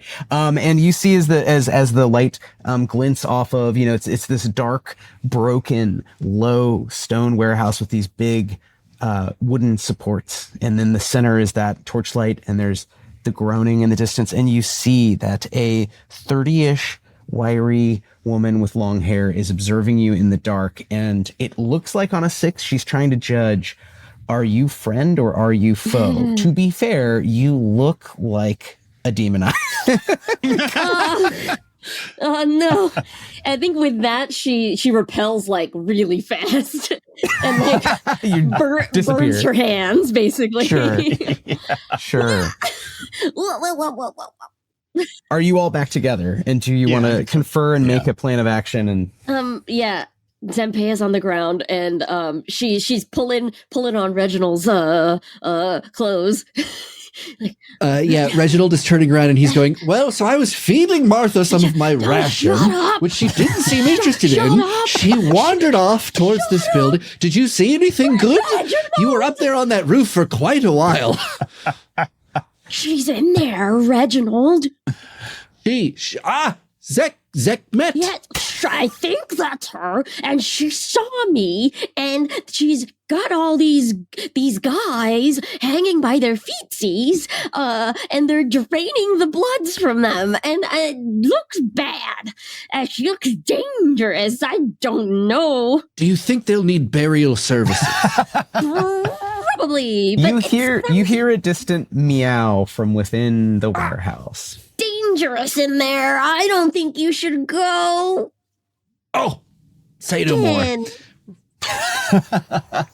Reginald takes off his helm and hands it to you. Oh, I have another one.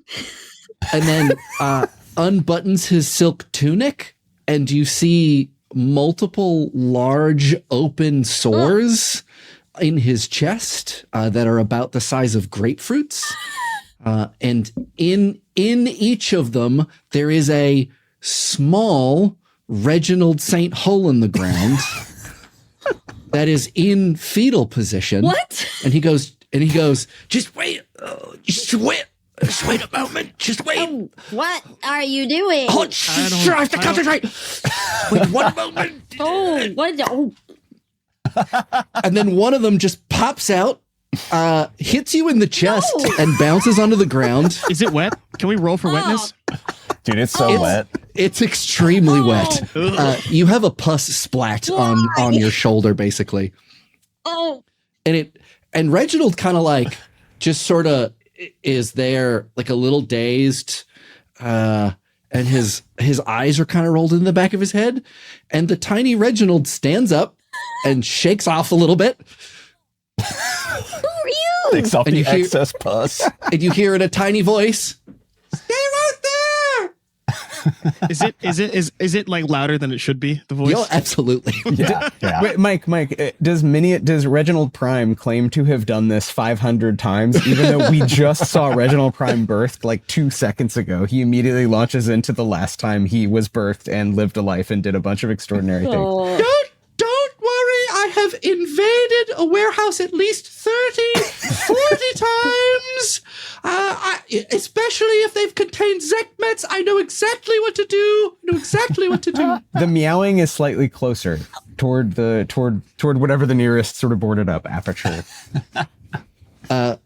He begins to try to scale to like find a little crack to enter into the side of the warehouse. Yeah, I mean, I think your tiny animate bubo, which is the Maleficia, which you just used. I've never heard of this. It's in there. It's a newer And one. I live with you. What? I feel like you've been reading. I think you've been reading too much about the plague, Chris. What the I hell? think I absolutely have. My Yersinia mind, pestis. my mind is cooked by Yersinia pestis. It's terrible. But yeah, no, your tiny pus clone, your animate bubo, is able to like just shimmy right under the door. There's like a crack that you like. It's no effort whatsoever. You're It just makes a able to, sound like squeezing a sponge that's covered in yogurt. Absolutely. Can your animate bubo make a finesse check? Is it Does it have separate stats? It's the same stats. is it Oh, closed? incredible. We share senses No. and abilities. No, it's completely naked. It's nude. Yeah. Finesse, you said, right? Yep. Yes. I'm gonna be burning grit. I am gonna burn 3 grit to make that a 7. Great. You hear in the darkness, I don't know what the animate bubo reports, but you all hear hissing and jumping. And you hear the sound of a cat bonking itself heartily as it misses clawing apart that animated pus bubo, and instead just bonking itself on a piece of wood. It's me. It's like the end of The Fly. What the hell? I'm still not over this. Oh, Ishak's like, never seen him do I've that. never seen that before in my life. First time. Tiny Reginald is going to try to escape and try to like find a safe spot to more clearly view what it is that's going on inside this room, if he can in fact get away from his best friend the cat. No, you have Martha, formerly insert Kurdish word for scapula, rolled a natural 1. So she has a big old splinter on her nose, on her wet nose, rhinarium, and she is in the darkness doing nothing to help either Reginald St. Hole in the Ground nor presumably Zehmet. She is just a cat in this moment who is annoyed. So Aw. Tiny Reginald is doing whatever the rules allow Tiny Reginald to do, free and clear of the cat. Pretty much Is it anything. possible for me to pull the thorn out of Martha's nose? I rolled vitality and got a 6. Definitely. Absolutely. And I think it's, I'll defer to Chris. I don't even want to make you roll fervor to re-befriend the cat as a tiny homuncular version of itself. You just re-befriend. Now the cat is friends with both real version and tiny should be prey version. Okay. This is a real mouse and the lion kind of situation. You know? Stop me if this is too much. Tiny pus clone Reginald rides the cat. You gotta let him do it. Rule of cool. You Hey. can't stop that. Hey, listen. Martha accepts. Yes. If you ever seen a cat move, however, I will say, Mike, as a cat owner of literally all of my years of my life, they don't tend to go where you want them to go in the manner and speed at which they kind of just move around a lot. So Martha's moving and miniature Reginald is on top of Martha, and that's chill. But I don't know that Martha's like going the direction big Reginald was. Yeah, it's not a like a horse rider situation. Right. She's kind of going where she accepts you onto her back, but she goes where she wants. And I think that where she would go is right up to this robed figure who is in the center of the room. And yeah, this woman in her mid-30s looking down at you. She has this long hair, wearing this like dark kind of charcoal grayish black cloak. She looks down at you and says, she says in a language you don't speak, and I don't know if does Mike's character hear this. Big Reginald hear this? They share senses. They share senses. Wonderful. Yeah. So you hear in a language you don't speak, Scapula, I thought that was you. Wait, and then I think with horror, a stifled shriek, and then a boot is flying out to kick the tiny gremlin off of her cat. So make a finesse check. You're getting booted. Actually, sorry, you need to burn 2 grit to dodge and make a finesse check if you want to dodge this. And I'll tell you the roll if you choose to dodge. Okay, I choose to dodge. Okay, then you need to beat a 5. So you need a 6 or better to not get kicked the shite off of the cat. On a finesse? For finesse, yes. I cannot do it, and I am not going to burn grit to do it. Then miniature Reginald in firelight sees clearly Zehmet, the quote-unquote witch of the Watergate of his nick, kick the shit out of them, and they go flying into the dark. And Scapula also goes flying, Scapula/Martha, into the dark. It's okay, I've done this dozens of times! And with that, do we want to take a quick bio break and come back and find out what the hell is happening? Thanks everyone for watching. Please don't go anywhere. We're just gonna take a little pause. You can take a pause as well. And do we want to say it's 8:08 now? Come back at 8:18. 8:18. Yeah. Perfect. Wait, Chris, you want to put on some dungeon synth for the chatters while we sickos? Yeah. Meanwhile, all of you should be checking out the Kickstarter. Oh, that's right. Let's drop that link after we do some dungeon synth then. Mhm. All right. All right, we're gonna figure that out. Actors, please go enjoy a break. And 8:18, 10. we'll find out what's See you in happening a bit. Woo! over in Iznik. Whoa, whoa. See y'all.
Hey, just a quick plug before we go live again. This is an active Kickstarter situation. It is. These are game creator Christopher Pickett, lead writer and illustrator on the project. I'm writing some stuff too. We have 2 other amazing illustrators, Ethan Gouldini and our head graphic designer, Anthony Gould. And then of course, Sunri Paiwang, who also does graphic design and is our social media marketing expert and operations person. So we're all working on it, and we're a small team, real small company. So if you're interested in the game, if you like the stream, check it out. We appreciate any level of interest, whether you have the funds to pick up, to pledge for the discounted Kickstarter books, or you just want to, drop us $1, just say hi. It's all good. Share the project. Maybe you know a nerd friend who's really into history. Buy me a coffee. Maybe you get the sense from this game. I don't know if anyone cotton onto this, that you don't actually need to know history to play it. No, because you don't. It turns out in real life, Chris just told me this, but there weren't actual little pus monsters at all. Yeah, they never had. That's not real. I thought, so anyway, with that, we can bring back our cast and we're going to resume what's going on in the world of the game. So welcome back to stage, Bijan Steven as Ishak Rot, the Hello. Failure.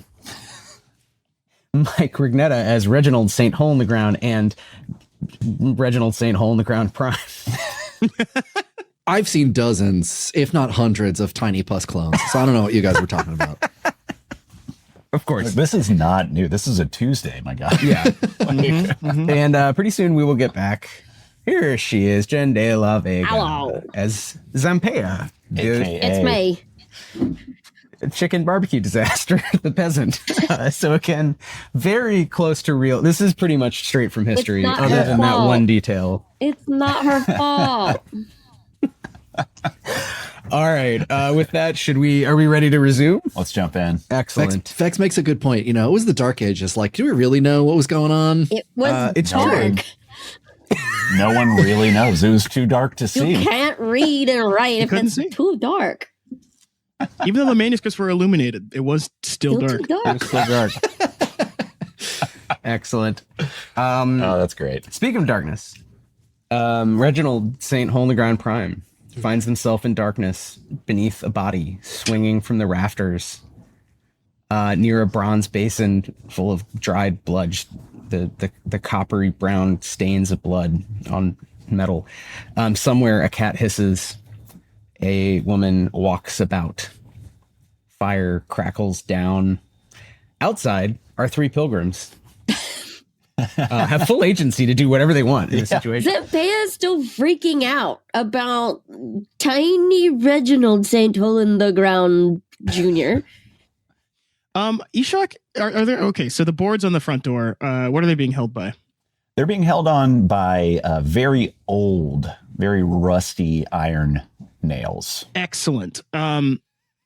Ishak is going to be like, okay, I don't know what's going on in there. I need to see what's up. He's going to use his skill as Maleficia and rip the iron nails out of the door, all of them. Okay, great. How are you doing And this? can you tell our viewers how this happens and what your Maleficia Yes. is? The Maleficia is called magnetokinesis. So Ishak, as a doctor, he got very close to his scalpels What the fuck? and can manipulate metal from like distances. This again So is he's a going- real thing in Byzantium, right? This is Right, Go this is ahead. this is there's- historically there's- accurate. Material evidence of magnetokinesis existing. Yeah, so he's just gonna rip those nails out. I think I have to roll for this, which is burn 3 grit, which I will do. What kind of magic is this? Yeah, well, hold on, let me see if I can do it Magnet first. magic. Magnet magic. Oh, to her, it's all magic. Yeah, I think, for Zampea especially, you would be like, what the fuck? What is this? We got both kinds of magic. Pus magic, magnet That is magic. a 7 on my Nice. fervor check, so I don't even need to like burn any extra grit. No, you Yeah, don't. so- yeah. He's going to just hold, like, just rip the nails. He's gonna hold up his hand, close his eyes, and like wiggle his fingers a little bit. And he's going to rip the nails out of the boards, so the boards fall out of the door. And I think he just wants to kind of hold on to them and like have them float with him. Great. Just Yeah. as like, it's maybe this is a weapon, you don't know yet. But it's, how many nails do I get? Do I have to roll for that? I will roll for you. Let's find out. And I think just to add a little color, I think, again, this is not magic, and Ishak Rot is a man of learning, of natural philosophy. You feel this. This is a sense you possess, as we possess the senses of sight and sound. You now possess a sense of ferromagnetism. You would call it something like, I don't know what you would have called it, but whatever, metal attractionism or whatever. And you feel very strongly and sometimes can exert energy. And now you feel you just have this other sort of almost like a body part floating in front of you, these however many nails. It is 11 nails that are floating in a ball. And I should say, like, nails from, this is actual history, right? These iron nails, they were very expensive. They were very rare, but they were fucking huge. Like, if you think of like a railroad tie, that's about They're what like we're flattened a little bit. talking. Yeah, they're like flattened. Yeah. But they're like 3 to 5 inches long each, right? And they're just floating in this spiky, Yeah, and spiny ball above your hand. And he's just going to kind of absentmindedly play with them as he's like moving the boards around. They're going to swirl around his head or whatever. This is But great. yeah, I think he would call it ferro attraction. I think that's Ferro attraction. I like that. the That's natural good, that's natural good. philosophy mind. Yeah, I like that. Yeah, and I think he's just gonna walk in. He's gonna be like, okay, I'm tired of this subterfuge. He's got his torch. It's like going out probably. Great. Oh yeah, wait for me. Okay, just stay behind me. Don't you think if you ever need hole services that the hole in the grounds will be helping you in any way? Natural 12. Zehmet, other than the nails, has spied everything and gets the jump on Ishak Rot. However, the nails, she's ignoring Reginald St. Hole in the Ground Prime. The nails sort of stop. She leaps out. Is she going to attack? Is she making an attack roll? She is not sure. Well, you don't. You can roll insight as a free action, but Okay, she is leaping toward you when she stops due to the wall of nails or the whatever. Is it a spike of? What are you doing with the nails? That's a 5 on the insight check. I think they're just like it's like he was doing with the scalpel earlier. He's just kind of like playing with them. They're like a fidget right toy. here. yeah, like you know how you spin like people debate people spin pens or like magicians roll coins across their knuckles. Got Like, it. Yeah. but it's like in midair around his body. They're just kind of like floating around. So you see subtitled, she's saying in a dialect of Kurdish not spoken anywhere near here, oh fuck weird, and stops. And now is just standing in front of you. And you can see her fairly clearly. Zehmet? Yes. Wait, who are you? Are you one of that? She's like very sort of confused momentarily, almost as though expecting someone else. Does Ishak see the bodies? I think if you are still out, no, you just inside. Walk Just through inside, the door. right? Yeah. you would see the bodies. Yes. Maybe silhouettes in the background. It's like Yeah. backlit, but yeah. I think he's going to be like, okay, you tell me what you're doing here. I'll tell you what we're doing here. But we were looking for you. We were sent by Halil, who I know you rejected. He said you were a witch. Are you of some kind of vampire? Roll fervor with advantage. You said the thing. You just called her that. I'm asking. You're some kind of vampire lady. Okay, so the first roll is a 5. Second roll is a 6. I Okay. could grit this one, but 6 is probably good enough.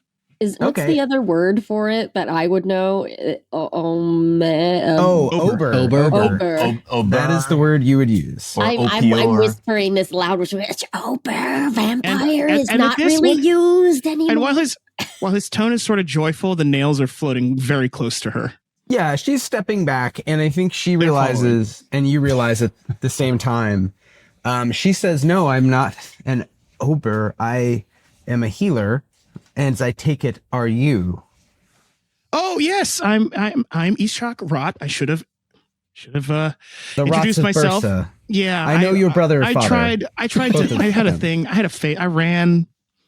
That's why I'm here. We I don't need wasn't to talk sure about it. you were involved with the trade. I have not seen your name come up when Yeah. the tradesman delivers and I that's sell because- supplies and It's mostly because I was not involved. I was going to get involved with the trade, and then I. this had is not the second time. thoughts. Yeah. So, Rot. Zehmet, now we're acquainted. Can you tell me what the bodies are in the?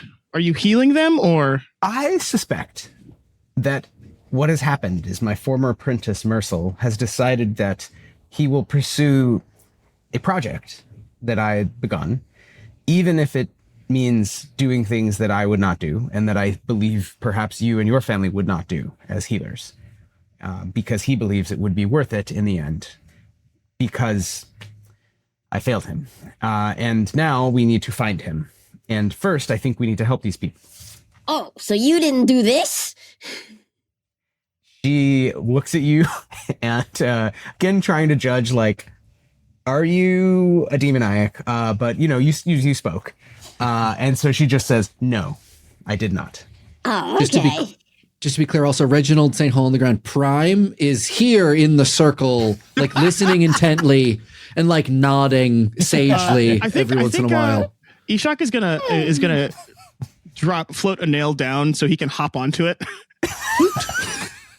And he's gonna float it back up so he's at eye level. Do you have a nail tornado with a pus guy as just like another, like Yeah, the he's just cat? kind of it's not a tornado. They're just sort of floating in the vague shape of Zehmet's body because this was up until a second ago a threat. Interesting. I believe her. She jumps back further. What is this? I don't know either. It's they call it a pilgrimage. We were told to get you and kill you and take your head and your recipes. We've done dozens, specificity of qualia. dozens. The thing to which I refer. Halil said this. Recall. Halil, Mhm. yes. Oh, so it's like that. No, you misunderstand. I am wondering about. Have you seen sign of my apprentice? He's a young man. No. Has no beard. Wears usually a work-like cloak. I worry about, and she sort of gestures vaguely at the body swinging from the rafters. Some of which are groaning, some of which are those. Can I think he's Ishak. How many bodies are there? There are 10 in total who are. Okay, Ishak in is a going to circle. shoot 10 nails at the ropes not. Nice. and keep the one with Reginald on it floating. I did say you had 11 nails. You did. Wait, that's so crazy. Holy shit. Unplanned. Very funny. Do I roll for that? Do I need to make an attack roll? I'm not going to make you make an attack roll for that. I love this moment narratively. So yeah, I mean, each one of the 10 nails that you shoot out hit their mark perfectly. Whew. Just like splitting the ropes. I mean, these people, they're probably about like 6 feet off of the ground. So they hit the ground with like a thud. Oh, no. Right. Like it is quite a drop for some of them. We can deal with that later. Some of them hit the ground. They're just limp. They're ragdoll. Whereas others kind of like you hear them like, as they hit. They make a Dark Souls 1 damage sound. I knew you would like that. I knew you would like that. Zehmet rushes over to attend to her patients, some of whom are dead, some but coming back. Is it? And can I make an investigation check on her hair? Absolutely. Oh, Sick. What are you just looking at the hair? Yeah, I want to see if she needs a cut. Yeah, roll insight. Yeah, roll This insight. is an easy insight check. Okay, all right. So let's see. Where's my dice roller? Bijan. That's a 5. Yeah, sure. I said it's easy. Said it was easy. She is a refugee and hedge witch who cuts her own hair. Surprise. The hair is just random. It's random lengths. Yeah. Random Okay. cuts. So A lot of dead ends. he's gonna walk over to her and the bodies, and he's like, okay, I can help you with this, of course. And if I may, when was the last time you saw a surgeon? She again gestures at her patients, most of whom are dead. Yeah, but and I mean, will return with. she could tell that he means in the barber sense. Oh yeah, and she just sort of is like, I understand perhaps why you are not with your 5 minutes? father practicing. 5 minutes. If you would help me here, then I will work with you in whatever manner That's just you right. wish. It's just so distract. Can I just? And he's gonna pull out his scalpel and just kind of like grab some of her hair and start doing stuff. Oh man, Giving she her a razor tightens cut. her cowl, and if you go near her, she definitely is running away from you. And we're like in initiative to cut her hair. No. Even if I roll finesse and get a 10. I mean, Not you an can attack roll. You can roll better than her. Sure, yeah, roll for it. She is a D6 finesse.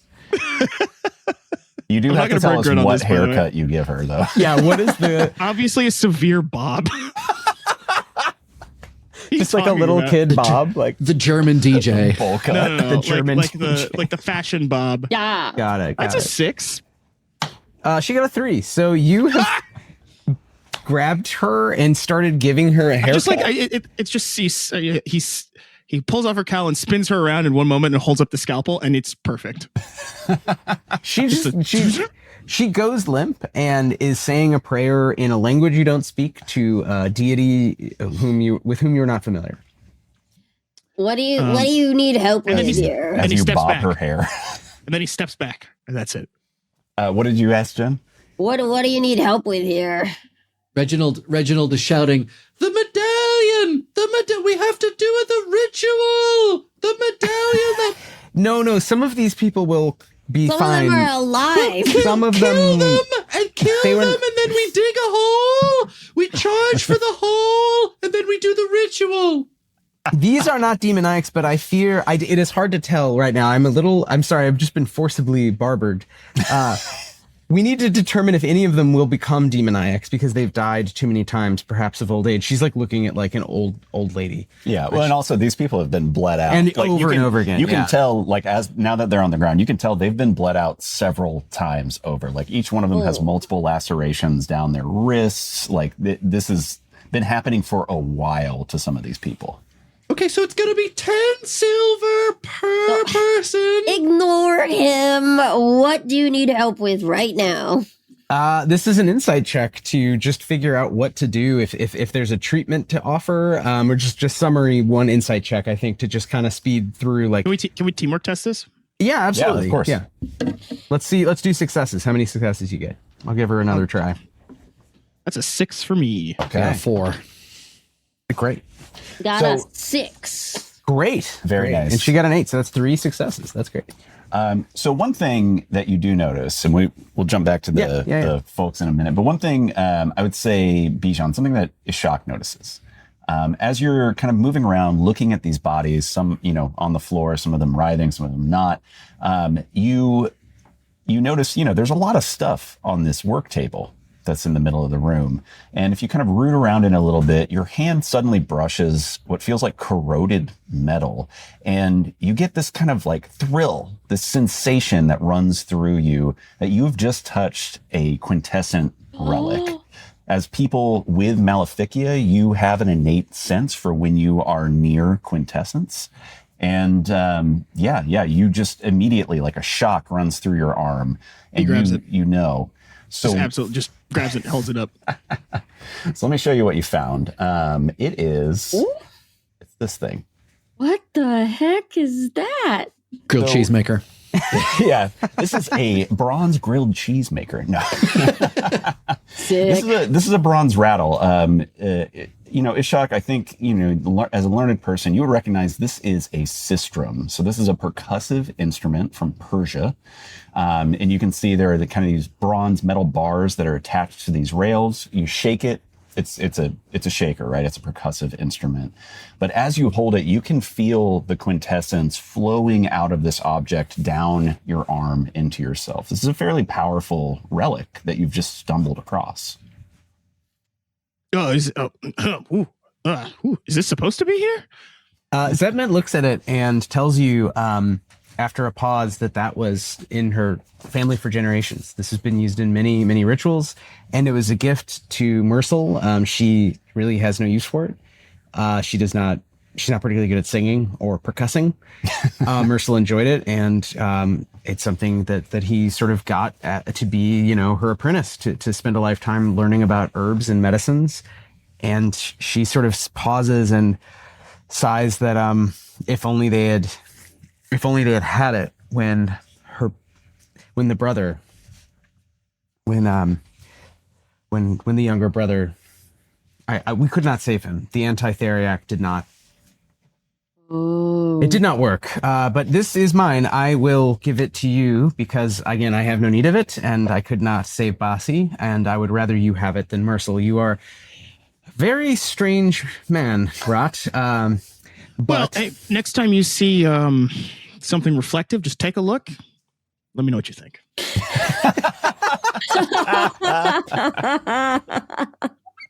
And he shakes it a little bit. I have been told I am a little obsessive, but I do not care about my physical appearance. It does not matter to me whether I am comely or I think not. you'll find it'll make you feel better. Confidence boost. What makes me feel better is we have successfully diagnosed these patients. We know which of them will be demoniacs and which will rise again, and we can heal and return to their families here in Iznik. And since at least one of them will be demoniacs, perhaps we will. Yes, the ritual. Close the scene with another song. So could someone choose a song that we, the players, will sing to activate the system to allow a couple of these folks, maybe 3 of them, to pass on and not return as monsters? Who wants to do it? Because the first song that I thought of I'm going to roll a was D3. first song that I thought of was "Let's Get It On" by Marvin Gaye, and I don't know if that's the right vibe. That's a different kind of. I don't think that's what we. Hey, first thought, best thought. Much like the name of this stream. Well, inside baseball. We can do Marvin Gaye. I think we just need to let's get it on just as a group, right? I think that'll probably I think do it. just That's a very powerful incantation. One nice line. Do we want to do a countdown? Oh, three, 2, 1. Let's get it on. Count us in. All right. 3, 2, 1. Let's get it on. A little Lone Ranger kind of sound. Oh. This sistrum glows in your hand as you rattle it, maybe a little bit as you sing this ancient Turkic folk song that we all know. Let's get it on. And the 3 souls who otherwise would have come back as demons to attack not only you, but like maybe their own families in Iznik are just cadavers. They are released. Yeah, we don't know what happens to them, but there's a brief moment where they kind of rise up a little bit and shudder and then just pass away naturally. Ishak is going to send Reginald on the nail back to other Reginald. Oh no! Actually, you must squish me. What? You have to squish. You have to. It's the only way. You have to squish me. Okay, You have to What do you mean? Okay, all right. You either have to wait another 15 minutes or you just squish me. Do we have to kill you? Is that it? Yes. Okay, so You're okay with this? It's fine. It's the only way. I've done it literally, and I'm honestly this time thousands of times. yeah, I guess Ishak is going to just dump him off the nail and then shoot it at him on the ground. Like, sort of pick him off and then kill him with it. Yeah, this little tiny man made out of pus. The nail hits him. He explodes. The room stinks. Like the smell of copper is so strong in the air, but suddenly this smell of putrescence overtakes the smell of dried blood in the air as Reginald Prime explodes and dissolves into the pus that he was just made out of in the first place. From the other side of the wall, you hear just distantly, quietly. Never get used to that. Ishak is going to pull out a handkerchief and put it on his nose. Yeah, fair play. Again? He walks in and he says, "Well, you look like you've just seen a pus clone of your best friend." You know what? You can't end a scene better than that. Yeah. I think smash cut to Zehmet maybe gets you to help her move the people who are going to wake up and be okay back to their families in Iznik. Yeah. As you chat, perhaps. And during this scene, this montage of helping people in town at night, and basically, you knock on doors and you're like, "Hey, your loved one died, but it's okay. They're going to come back. They're going to have basically random corruption, a maleficium, but they'll be alive, except for 3 to whom Zehmet personally delivers sadder news, but also the bodies. As you have this discussion, she is furious at Halil, and she wants to go back to Constantinople and clear her name, and she wants a detachment of janissaries, of elite soldiers, to come looking for Mercil, and she wants your help because she is a hedge witch whom no one respects except those buyers and sellers of theriac, who know that she is quite good at making medicines. Yeah. She needs your help convincing the ulema to basically stop her apprentice. Will you help her? Oh, we have to take someone's head back. Yeah. Wait, what? We were tasked to bring back a head. Your head, but another will probably do. You were accused of being an bear. Roll folklore, Jenn, for Zampeia, as you think about ogres and talk with this person who works with snake's blood for a living. Yeah, I get a +1 to this, so this is a 5. Do you want to burn any grit, or no? You're good on the grit. I'm good on the grid. Okay, I think on a 5, you would guessing that the Legend of the Ober is clearly about Mercil, her apprentice, and that that's maybe all you know. But that's the source of the rumors. I'm just saying I don't get paid or cleared until I bring back a head. Any head will do. Yeah. Oh, look around the town. There are dozens of them. We can find a head, no problem. Who was it you said that we had to convince? I think we should not worry about the head right now, but about the fact that we do not know where Mercil is. And I fear Mercil may have figured out something not perhaps how to cure maleficia, but how to create a substance that will he has created demoniacs. Making them? You I don't mean, really need to make them. But in some way, he has some level of control over demoniacs. I believe this. I am not sure, but there have been disappearances, and I don't believe he could have done it all on his own. Control? And there's a big thought bubble. Ishak, don't you have that thing? That tiny thing. What? You picked up a thing. We saw those dead bodies. Oh, this thing? And he pulls out the tin amulet with the symbol on it. Did you show Zehmet? Yeah. She is beyond furious. She sees this and she explains that this is a version of her mark, but this is not her mark. This is not how she would do it. She explains the symbolism and that this is a cheap imitation. And she believes that Mercil is basically trying to set her up. Oh, but I can see how your sign looks like this thing. I see that. I can't read, but I can see that. Yes, it's almost like 90% of the population can't read, and we'll just look at two snake symbols and leap to a conclusion. Sorry. Almost like that. She hands it back to Dr. Rott, trusting you. Where would this Mercil be? She's right. You have to hire a solicitor. You would be my solicitor. I don't have money. I don't have we don't. That's not even a thing. We don't have a way for me to. All I could do is walk to Constantinople, which would take a week. Is there some way you could help me? Oh, sure. Yeah. We have to. I mean, like I said, we do need a head. It doesn't have to be yours, but we got to get there. If it's not yours, it's got to be Mercil's. So let's go get him. I see. Well, then we'd have to find Mercil wherever he cannot be. He must be somewhere. He was recently there, gesturing at the warehouse. Oh. Do you have any spells? Any sort of way of tracking him? Have you seen any tracks in mud? They seem to be about the town. Any watering holes? Does he have houses? a haunt? Yes, exactly. That's what I was thinking too. I went to the warehouse, but I wonder. This would be a good time to roll insight to track, I think. Yeah. Somebody with a better insight score than me. I don't have a great one either. I rolled a d6 and I got a 6. Nice. Let's go. Hey. I could teamwork that if you want another 6, if we want to just do successes, but Yeah, sure. Yeah, I mean, go ahead and roll. Okay, well, I got a 2, so let's forget that. Mike Reginald tries the old approach of tracks on the ground.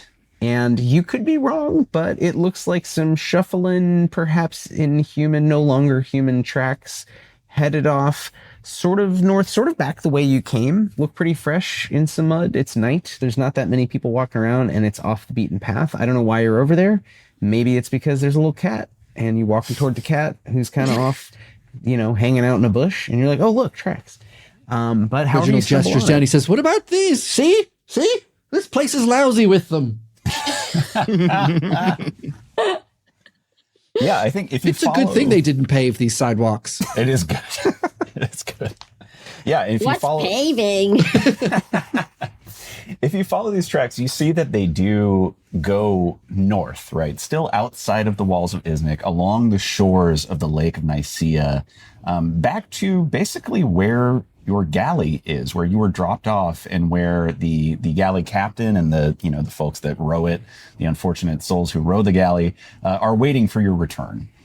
But yeah, they basically just head northward towards the spot that you were supposed to go anyway. That's so convenient. Almost like they're fleeing Iznik. We're looking around the dock area. Great. You head north back toward the galley in the dead of night, alone, other than Zehmet, who refuses to leave you because she wants you to take her to Constantinople. Yeah. And she doesn't want to walk through the wilderness alone. Oh, right. Get it. You follow the tracks of, presumably, Mercil and unknown other people, bodies. So if you arrive alive, does it still count as a head? It would be my head, strange woman. Yeah. Her brain is special. Hey, it's not my fault they mistook me for a dead body and threw me in another fire. As you reach the Sea of Marmara, the moon is high above you. It's the dead of night. You are beyond Iznik. Iznik's lights are tiny pinpoints behind you to the south. And to the north on the Sea of Marmara, there is a rolling mist that is coming in. Yeah, a fog completely enshrouds you as you make your way up the road towards the beach. Let me set the scene here. Oh, look at that. Ooh, Gorgina. Oh, the scene is set. There's a fog rolling. So Look set. at her.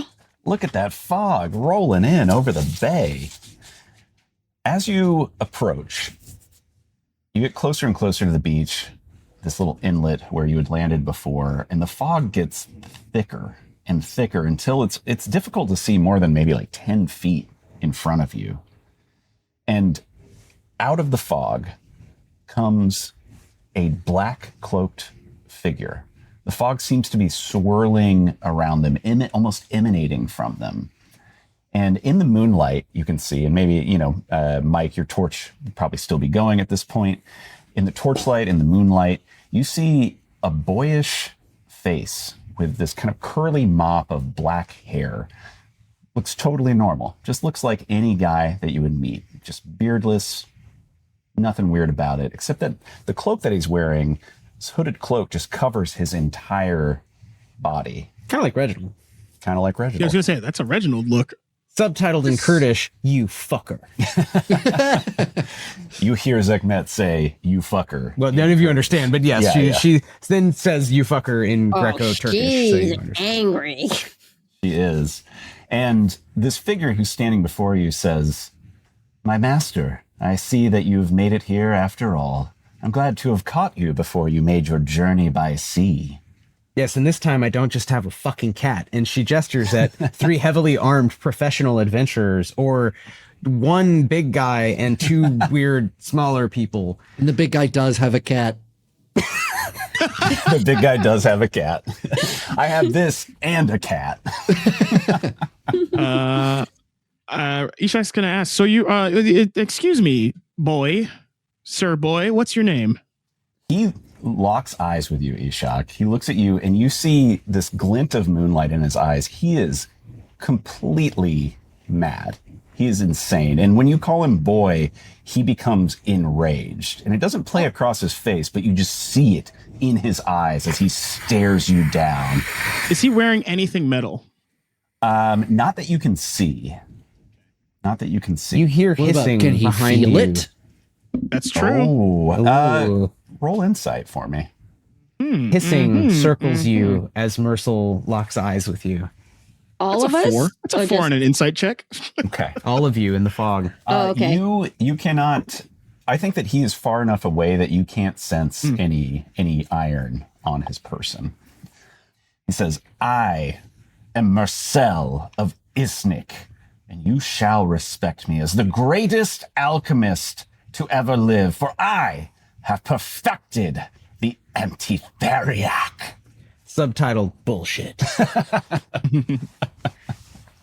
You get the sense that he's lying. And he turns again to Zehmet. He says, "I have succeeded where you have failed, my master." I think what is everyone doing as a almost inhuman at this point, smaller figure with many Maleficia, many mouths all over them, leaps from the darkness at Zehmet, and we enter initiative. What is like the thought going through your mind as you see, and maybe you want to show the figure that emerges, and she yells, "Bossy!" with complete surprise as this figure jumps upon her. Ishak was getting out. He was going to get out his bone saw and his dagger and just, he was going to ask Marcel, like, "Oh, so have you been doing vampire stuff?" But I guess I don't know if we have time for that. I think that's the head we need.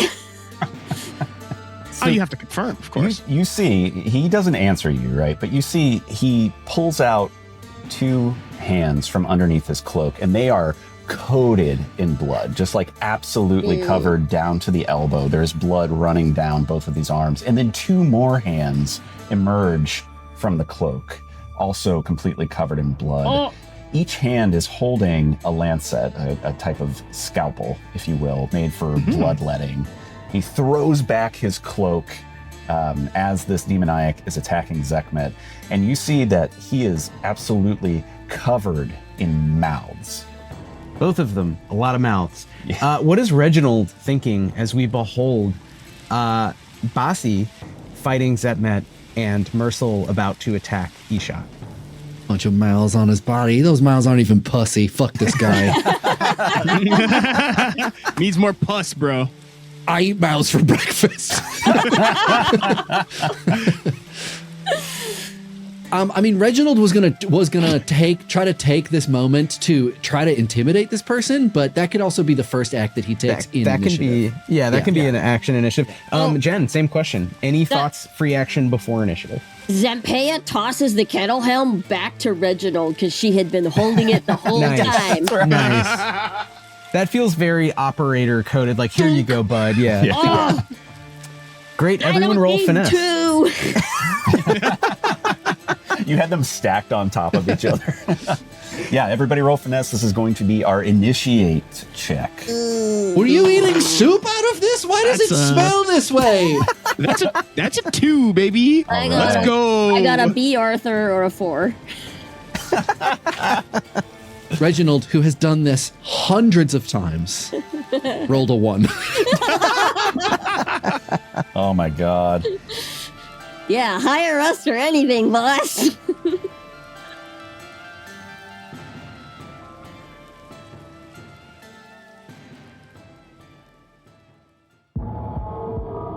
Basi is on top of Zehmet and biting into her, and she is bleeding as a mini-mouthed, what you might call a Varkalakis or an oboer is trying to drain her blood, and she is screaming. Mercel. I think Mercel is just going to charge at you, Ishak, and holding these 4 lancets, he's just going to start like swinging and trying to shiv you with these surgical daggers. So we're going to see. What's the contested roll here? Well, I'm going to roll to hit, and then you can choose to dodge. If you choose to dodge, you burn 2 grit, and then roll finesse, and then it's whatever. Cool. If you don't choose to dodge, just mechanically speaking, that's fine. If he rolls a 1, then he misses. Otherwise, 2 and up, he hits you, does damage. Okay, but yeah, he's going to come at you, and he's actually going to make 2 attacks using his lancets. So, first attack is a 3, and we'll say that your dodge would count for both of these. So, a 3 and a 4. So if you'd like to dodge, burn 2 grit, then you just have to beat a 3 or a 4. I'll burn 2 grit, yeah. And then I roll finesse, yes? Yes. That's an 8. Oh, yeah. You are able to, he's coming at you through the mist. It's swirling around him, and you just see this flash of blades, but you're able to just take a jump back just in time. You feel one of these lancet blades almost swipe your throat. You feel like the wind of it passing by your throat, and just in the nick of time, you dodge out of the way. Who's up next? Zempea. Oh, really? Yeah.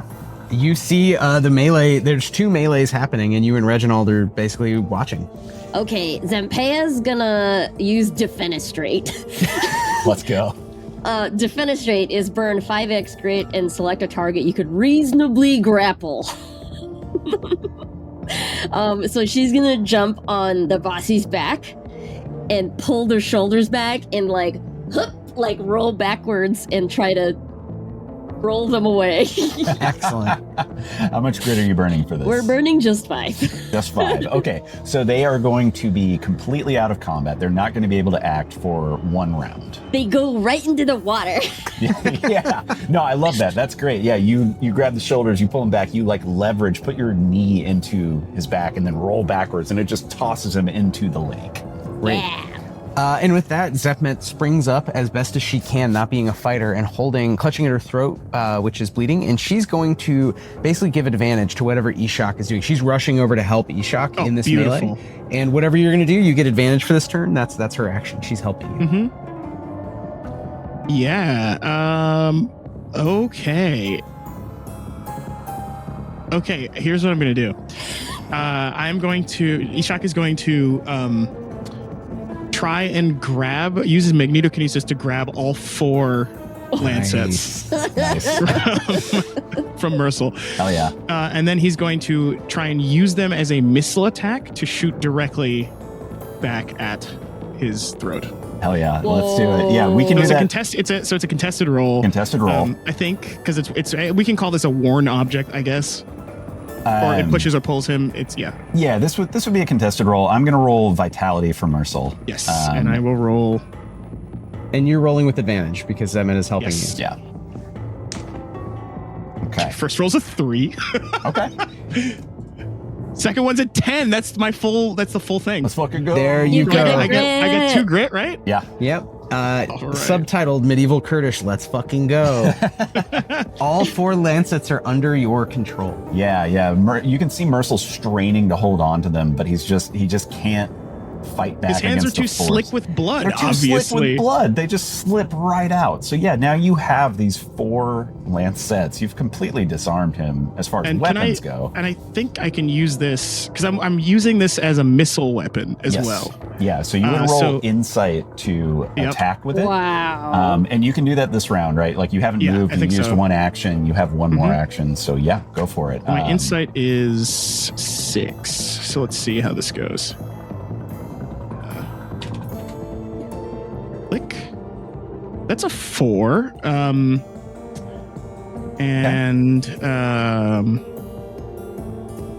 Yeah. Okay. Should I boost that? Can I boost that? You can. Yeah, absolutely. Yeah, I'm gonna boost it by 3 grit. Okay.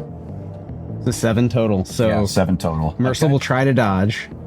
Mercil rolled a 5 to dodge. So he went down by 2 grit to dodge, rolled a 5, so he is taking damage. I'm going to say... So, the third thing I'm going to do is a free action. Okay, go for it. Because this hits, right? Yeah, no, this hits. So this hits. It does D4 plus insight damage. So let me roll a D4 first, and then I'll tell you what I'm going to do. Okay. Oh, no. That's a 3. So I'm gonna hit him for 9 damage, but I'm also going to use my physician free action to burn the rest of my grit to inflict double damage. Oh, shit. So we're going 12 damage. Oh my god! Because that is exactly what I had envisioned, and the rolls worked out. Oh, yeah, that rules.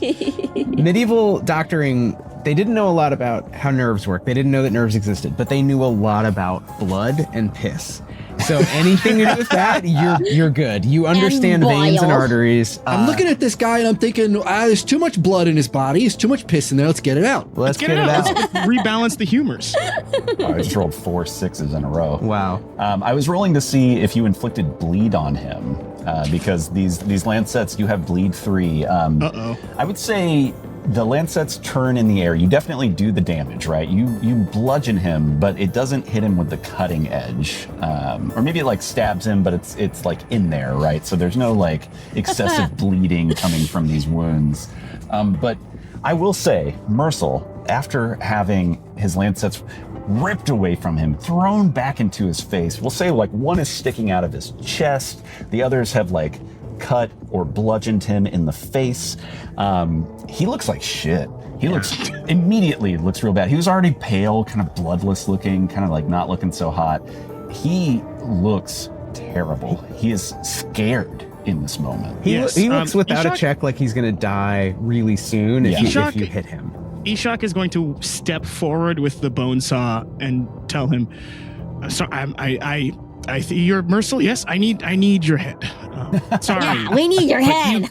You can't continue to be alive. Mike, it's Reginald's. What does Reginald do in this moment, stepping in? This man cannot fight. he is incapable of fighting. You're 350 pounds. Can dig a hole. He could dig a hole. You could dig a hole really fast inside of his body. Oh. Use your trowel. Oh. Trowel as Horseman's axe. Yeah, you have an axe. What are you talking about? Yeah, I'm going to use it, but it's not going to go well. But I can just spend a bunch of grit. What do I use for an axe? Is it finesse? You're going to roll vitality to hit. Vitality. Okay, that's not my worst. Great. Yeah, burn that grit. You can burn 3, 6, or 9. Yeah. Reginald says, you came to the countryside thinking you were some hot shit king of the demoniacs, and what are you? You rolled in here with your fog and your pet like nothing more than a cheap magician. And who did you meet? You met Ishak, who controls metal with his mind. Zampeia, who controls the winds of the kingdom under her, I will admit, frail wings. Yeah. And me, Reginald, Saint Hole in the Ground, I will gladly make one for you. And he swings his axe upwards, trying to just connect in the chin. Oh my god. And he rolled a nat 1. I swear to God, he rolled a After nat the 1. speech, After the that? speech like that. Oh, After buddy. a speech like that, you couldn't Oh, have. buddy. You could not have missed. Except you Except on that one. You had to pull your throw because leaping out to intervene in the fight is little Scapula, whom you've named Martha, who is trying to defend Zehmet, but in doing so was directly. You would have hit the motherfucker, but instead you can choose: either you hit him and the cat, or you hit neither. Okay, hold on. He's gonna roll for it. Okay.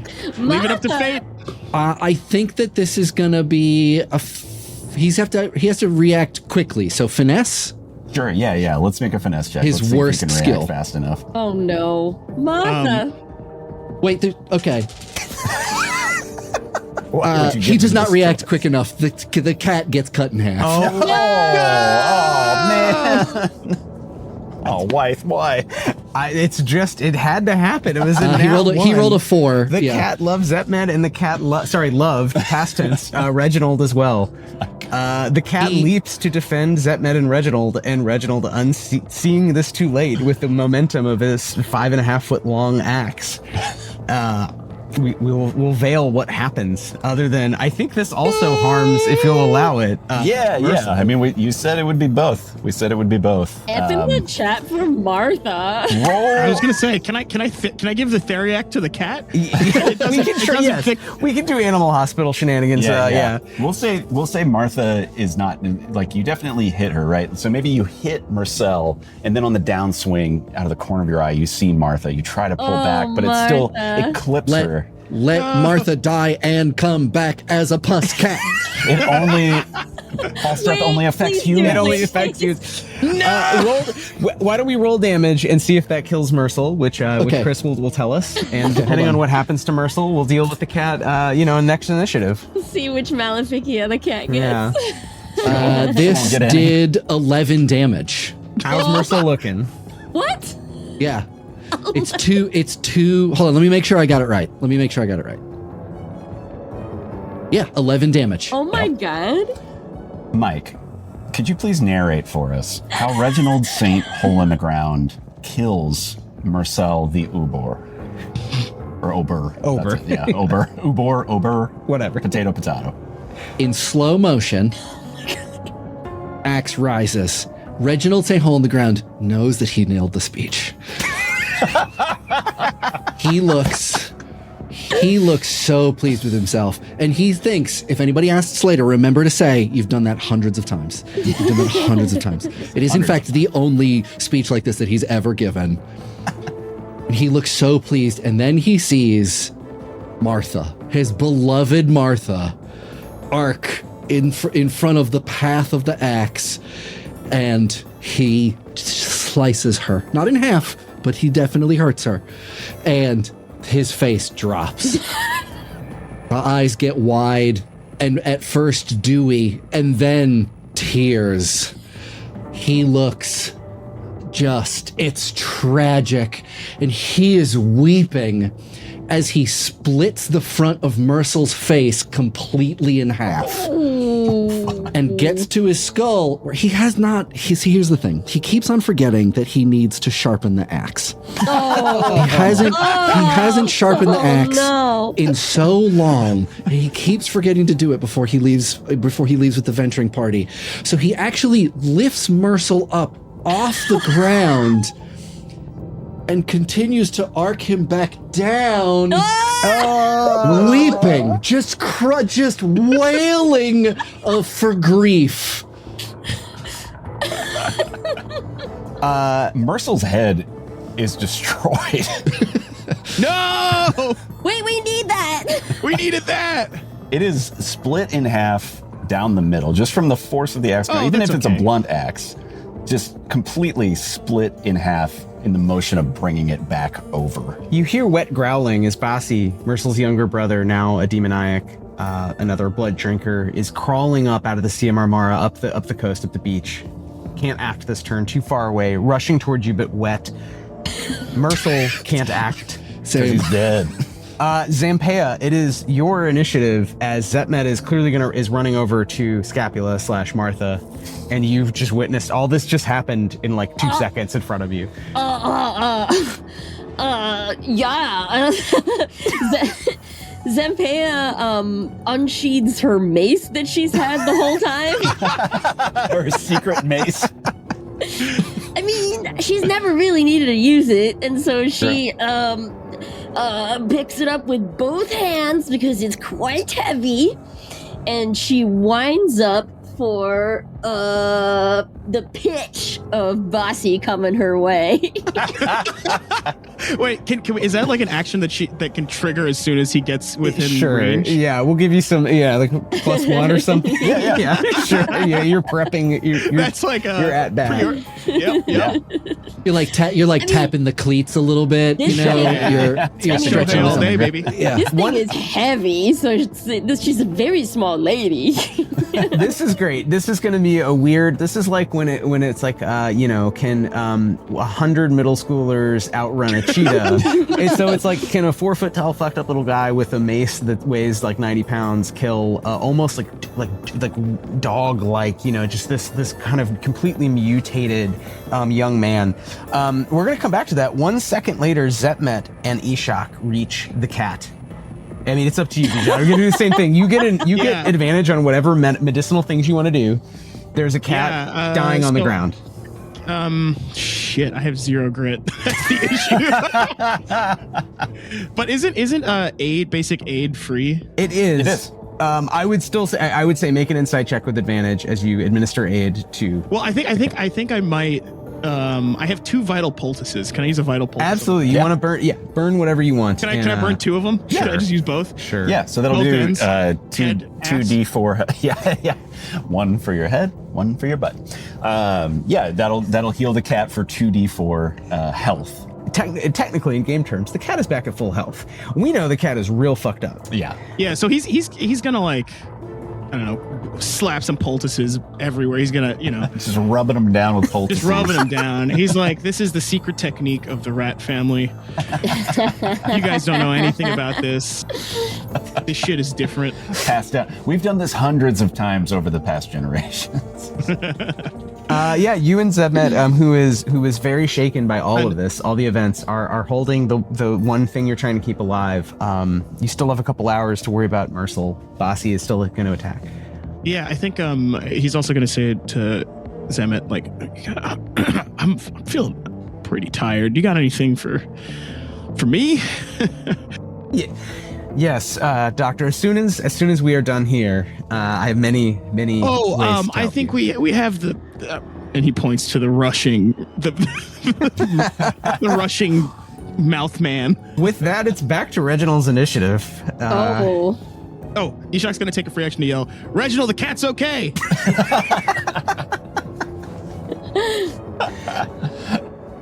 Would Reginald be able to tell that like Ishak and maybe Zampea, like tell me, are like looking haggard or tired or? You would be able to tell even like Bijan, does Ishak have any grit left? Are you at 0? Okay. So you do have a condition right now. You are exhausted, which does mean that you are going to make all of your rolls with disadvantage until you can regain grit. And I think Reginald would be able to see, even at a glance, that Ishak looks fucking tired. He look like his motions are slower, having a hard time moving around.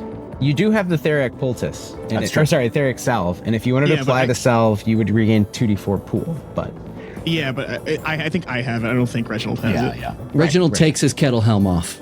Oh. He puts it on the ground and he twists it into the dirt. And he gets down on one knee and he puts one knee on the kettle helm. Oh.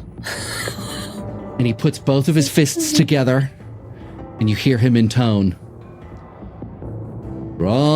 Rendezvous and I'm through with you. excellent. What the hell? Every ally within 20 feet may roll D8 and regain that much grit. Let's go. Excellent. Is this the Incenamon? It is. Yeah, Incenamon, yeah. Thank you, Heart. That's Blender. 4, baby. Woo! Oh, wow. He glows a kind of gross yellow. It's not like a nice, like you feel great, but if you look at it, it's sort of gross. It's like glowing jaundice. Chris, I have to ask, would this would activate the sistrum though? It should also be glowing. If you are singing, it would activate the sistrum, yes. I am. Yeah, I do. I have to sing. Yeah. Right. So mechanically, what does that do? So mechanically, anyone now who dies in the next round remains truly dead and does not return. Oh, fuck. So if you wanted to make sure that Mercel doesn't come back in D4 hours with more power, basically, this would allow that. You could take an action to just But if we stab die, Mercel. we're fully dead. If any of you dies, the same. Also, so correct me if I'm wrong, Bijan, Ishak is the one holding the sistrum, right? Okay, so you have this thing, we'll say, you've tucked it into your belt, right? It starts to glow. No, it's in an inside coat pocket, of course. Oh, okay. Well, from inside your coat pocket, this light begins to expand out from where you are. And as it touches the corpse of Mercel, you see him kind of shudder and shake and then relax into a natural death. Mercel is gone. Oh. At the same time, the demoniac Basi, Mercel's younger brother turned demoniac, who is running at you at this moment, is within range of this light as well. And a little something with these relics, with these magical quintessent items, they do have an effect when they are activated. And for the sistrum, it is that when it is activated, it inflicts stun 3 on demoniacs within near range. So I'm going to roll a d6. If I roll a 1, 2, or 3, then this fool is stunned for the next 3 rounds of combat. Hell yeah. It's so strong. Rolled a 4. So you see, as the light touches this demoniac, this Brickalacus demoniac, you see, like, there's a moment where he kind of stops mid-run, mid-step, and kind of like looks like he's fighting something off, and kind of like shakes its head with this like kind of bestial dog-like shake, and then is able to regain its composure and continues running at you. Great. It's Basi's initiative. Whom is Basi attacking? I mean, I think that Basi is going to go for the source of quintessence. That's right there. I think Basi is going to attack Ishak. Great. Let's see. Where's the thing? Am I within range? Wouldn't he have passed me, maybe? You don't have the relic that's glowing. Oh, I don't have the relic. I Yeah. mean, well, okay. Wait, no. Actually, hold on. yeah. If you I was prepared winding that up. action. Oh, Yeah, I'm sorry. You did yeah. hold your action. Yeah, That's so a great let's call. let's go ahead and resolve your action, Jen. So it's running at Ishak. It is reaching out its like clawed and mawed hands to suck the blood out of Ishak. But just before it gets to him, you're revved up. You're ready to go. You've I'm got your winding base. up. You've got your batter's stance. That's the And- sound. it makes. That's the sound. A mace is D-Vit, which is my highest my highest thing. Let's get those dice going. Let's get a do this. D10 up in here and roll a freaking 9. Nice. All right, we'll see if Bossy is able to dodge you. Rolled a 2. Nice. Roll damage for us. Okay, that's D8 plus D-Vit damage. Oh, Jesus, shit. that's a lot of damage. That's a lot. That's a And lot you of can damage. burn grit to boost damage rolls as well. Yes, you can. Okay, first one was 2, and then Pulverize 8. that motherfucker. So 10. 10. Yeah. All right. What happens? How much is that enough to kill Bossy? Jen, would you like to tell us how you put down this demoniac? Well, As the system is still glowing, mind you. well. as Bossy is wet and running in slow motion toward Ishak, in the pathway, Zampeia has set herself up. She has planted her scorpion tail into the ground for more Nice. stability, and she uses both hands, kind of like a hammer throw. The end of the mace is still touching the ground, and like a golf swing, she arcs it upward with all of her might, rotating on her scorpion tail, making contact with multiple faces of this Bossy as the drool splutters up as she hits. Very nice. Yeah, I mean, you just absolutely cave in this demoniac's faces. And as it flies backwards, you see just like spit and blood flying out of its mouth, anime style, as it kind of like arcs backwards and falls on its back and rolls backwards into the light of the sistrum, coming out from Ishak's coat pocket. And in that moment, the demoniac like looks like it's kind of like trying to tear at its own flesh, trying to do something to survive, and then you just see its claws just kind of go into this like rictus, and then it falls down to the ground, and in the sand of the beach it just thuds. You see like little whiffs of sand kind of come up, and the fog recedes away from the beach, and it is a completely clear night just north of Iznik. And you hear the thunk of the skiff as the Canticum bailiffs row their way out to you, finally, having spied a melee on the beach from the galley, wondering who is won, and seeing 3 pilgrims and a hedge witch And a cat. And an injured cat. And I think No longer injured. no longer well, injured. no longer mechanically injured, still probably Narratively, shaken. Shaken. Yes. Maybe with 2 inches less tail. I think before we go, I think Ishak is going to walk over to Mercil and be like, I think I can save this, and get out his sutures and his bone saw. You think if we take back more than one that I'll get more paid? Well, let's find out. Yeah. If we have another 5 minutes to wrap this up in the absolutely. in the Ulemma, great. Yeah. Through the night, you rode back to Constantinople. You're put to port in the Imperial Quarter and brought eventually back to the ancient Byzantine Basilica, now converted to a madrasa, which is the home of the ulema, the scholars who advise the Sultan. And here, I think we have a very simple question. Is Zehmet a witch, an ober? Perhaps as well. You could be a witch and an ober. There's no rule against that. Yeah. Who's caused all of this? Yeah. Is she manipulating you? And you're basically standing in a courtroom, right? There are all of these members of the ulema. There are all these kind of like sagacious, older Ottoman men. They're imams, they're judges, and they're waiting to hear your report. And standing in front of you directly is Halil, the erudite, who looks shocked that you have Zehmet with you here in Constantinople. He is scared in this moment. So what do you say to these people? How do you close this up? I think the first thing Ishak will do is pull out the relic and drop it on the table. Nice. Yeah. 'Cause that's a big deal, right? That's a huge deal. Yeah. I mean, yeah, all of you would know as pilgrims, like, even if you're given a mandate to do something else, the secondary mandate that you always have is to collect quintessence when and wherever you find it. So I would say, yeah, having this relic with you and presenting it, it immediately makes a good impression on the judges and imams of the ulema.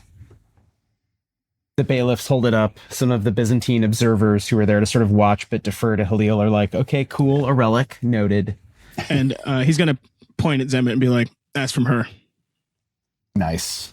Very nice. I would say if we do a roll here. I have a suggestion here. I was going to say that would give them like a good boost. Yeah, for sure. I was going to say if each of you wants to roll, we could simplify this to just 3 final rolls. You each get 1 final roll, and you can choose whatever you want to roll. The difficulty, though, is different depending on what you choose. Reginald can give a speech if we want Reginald to give a speech. I would love. He's ready to answer the question. I want to hear his We got to speech. get that speech.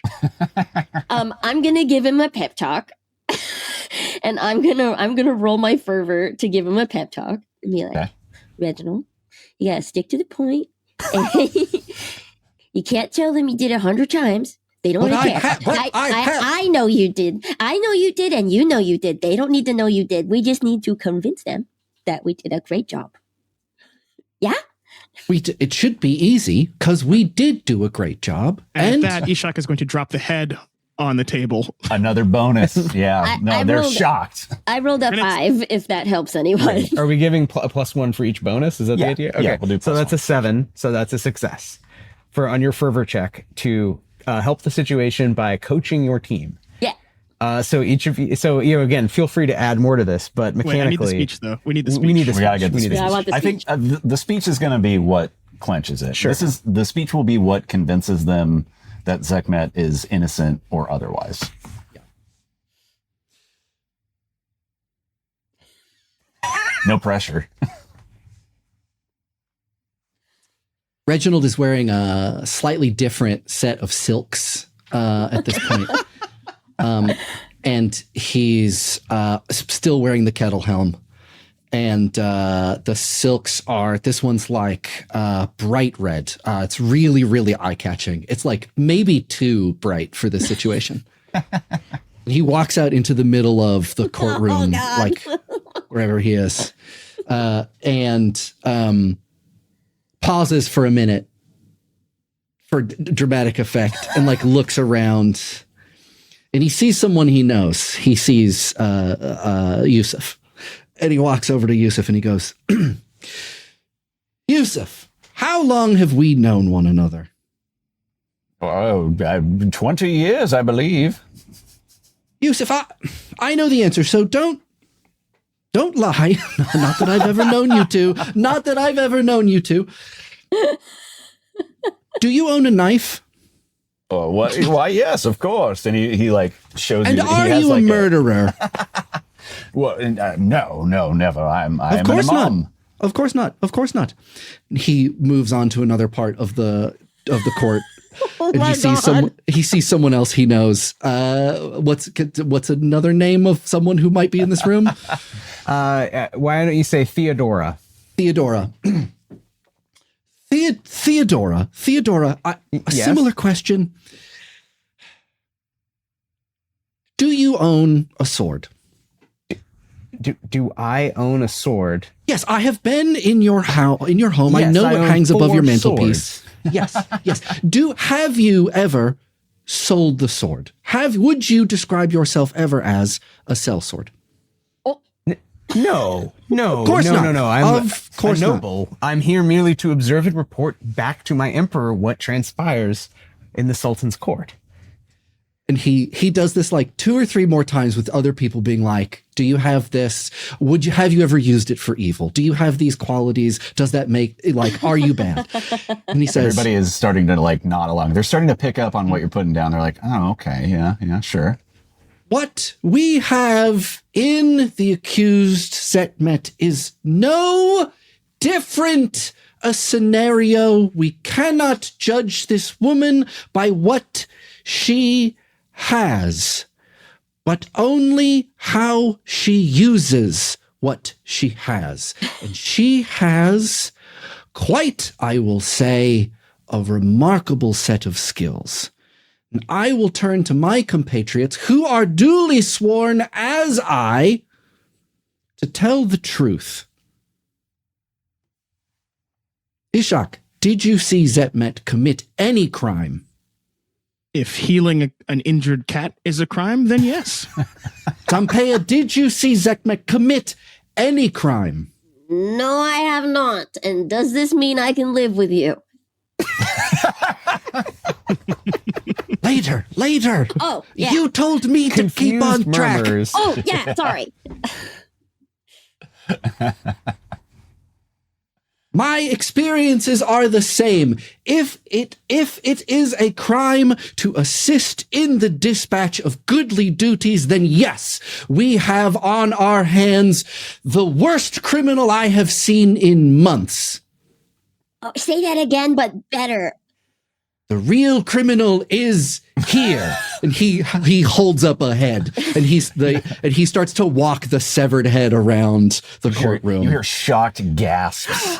And Zampeia is like following you and like excited and like, I did that. Ishak's gonna be like, Zampeia, the other body. Oh, right. And she drags it with both hands out of a bag. And she's like, behold, a manufactured demoniac.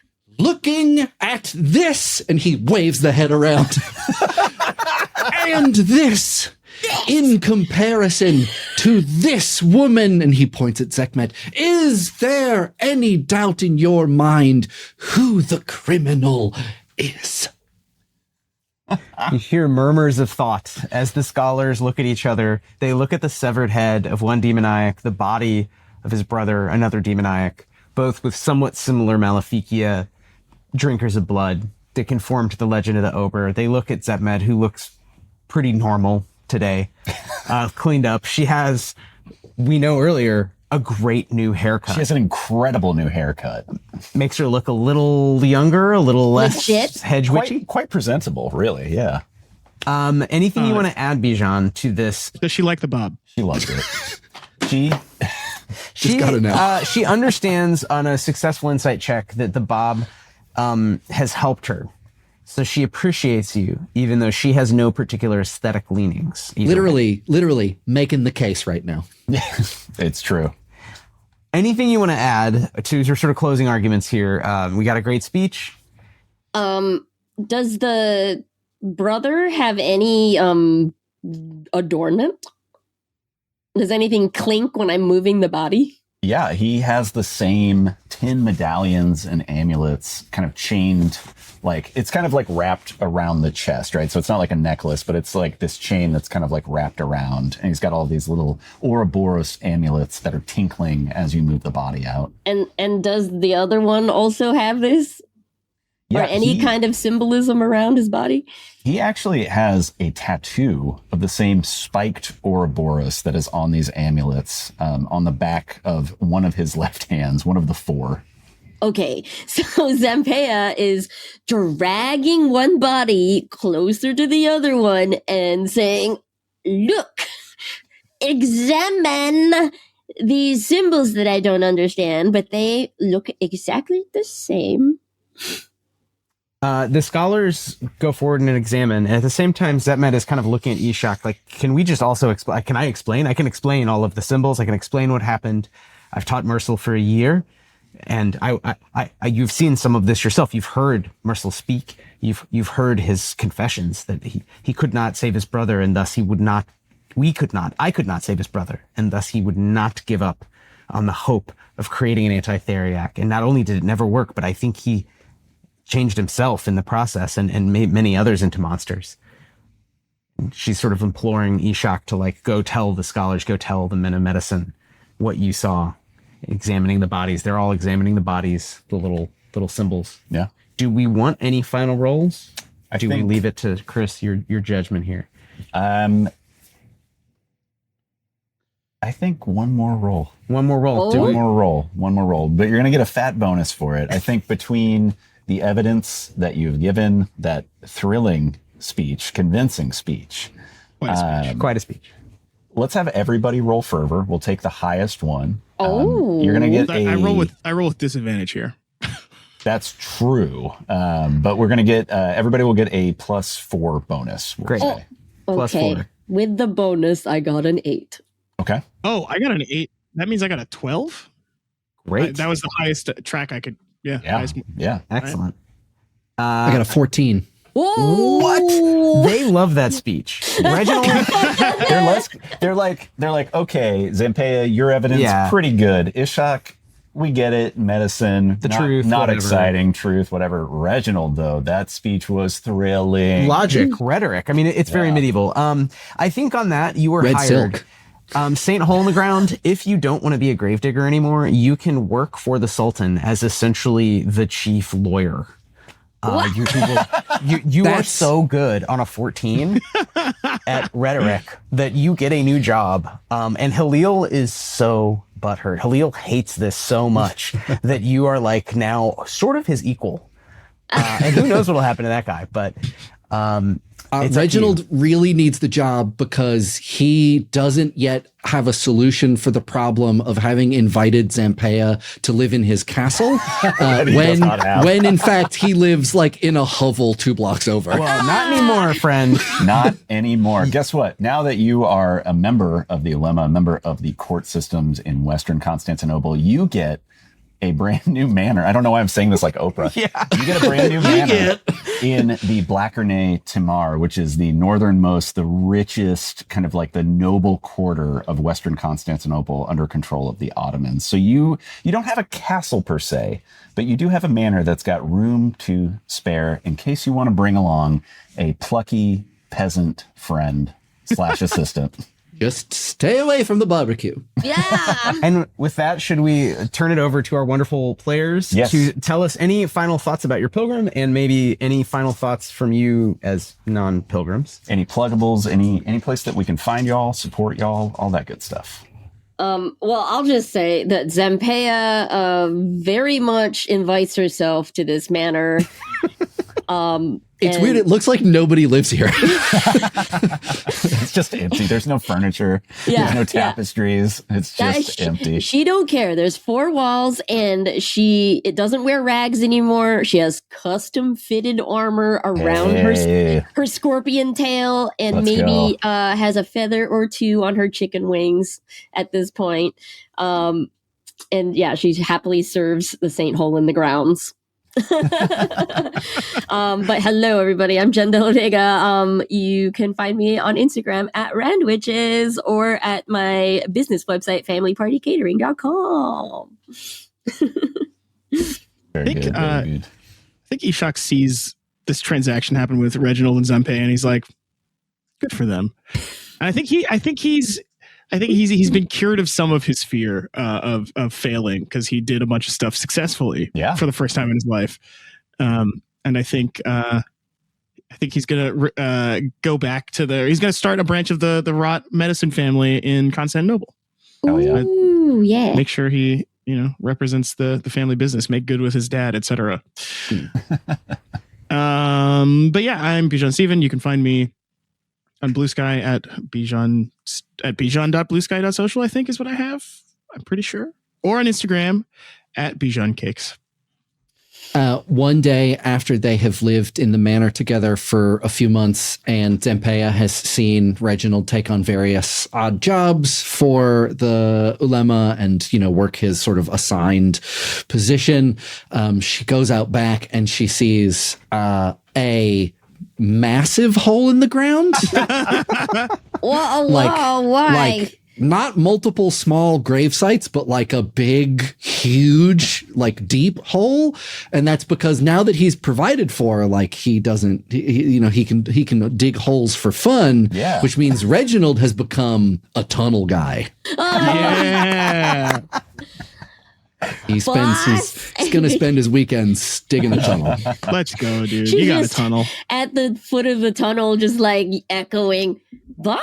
You just hear chink, chink, chink, and then he comes out of the darkness with a wheelbarrow full of rocks and a hard hat.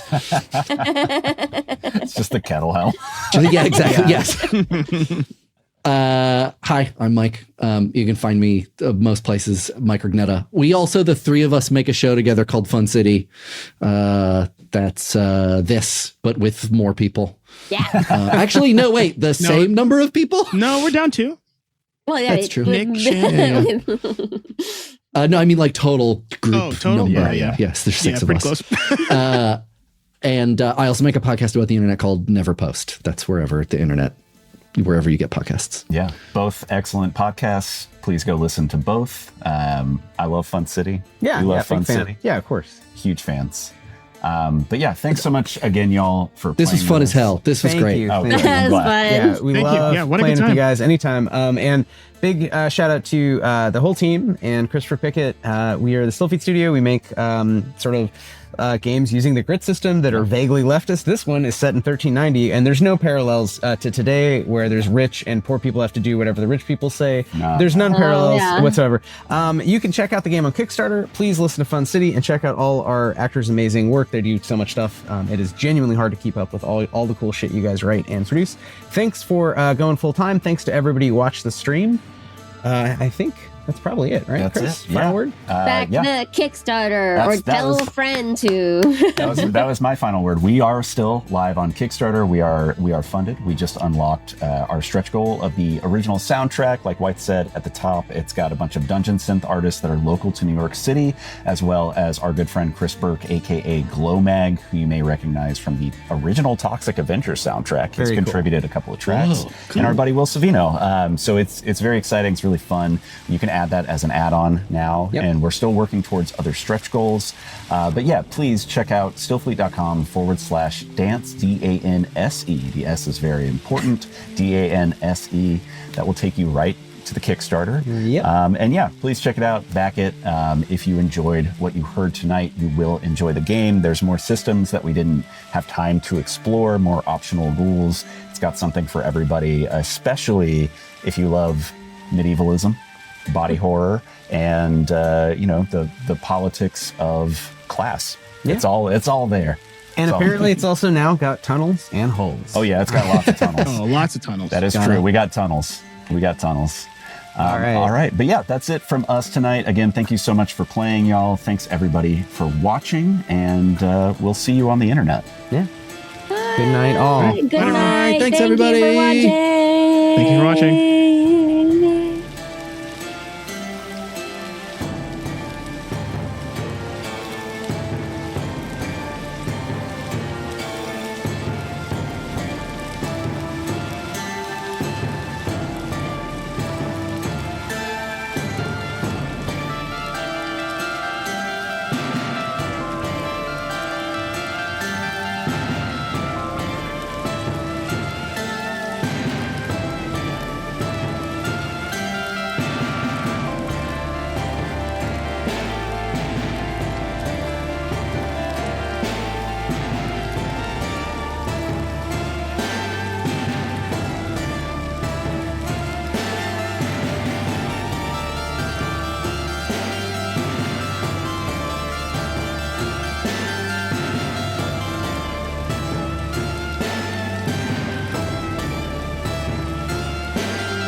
Hey there, I'm Hugh from Moderation.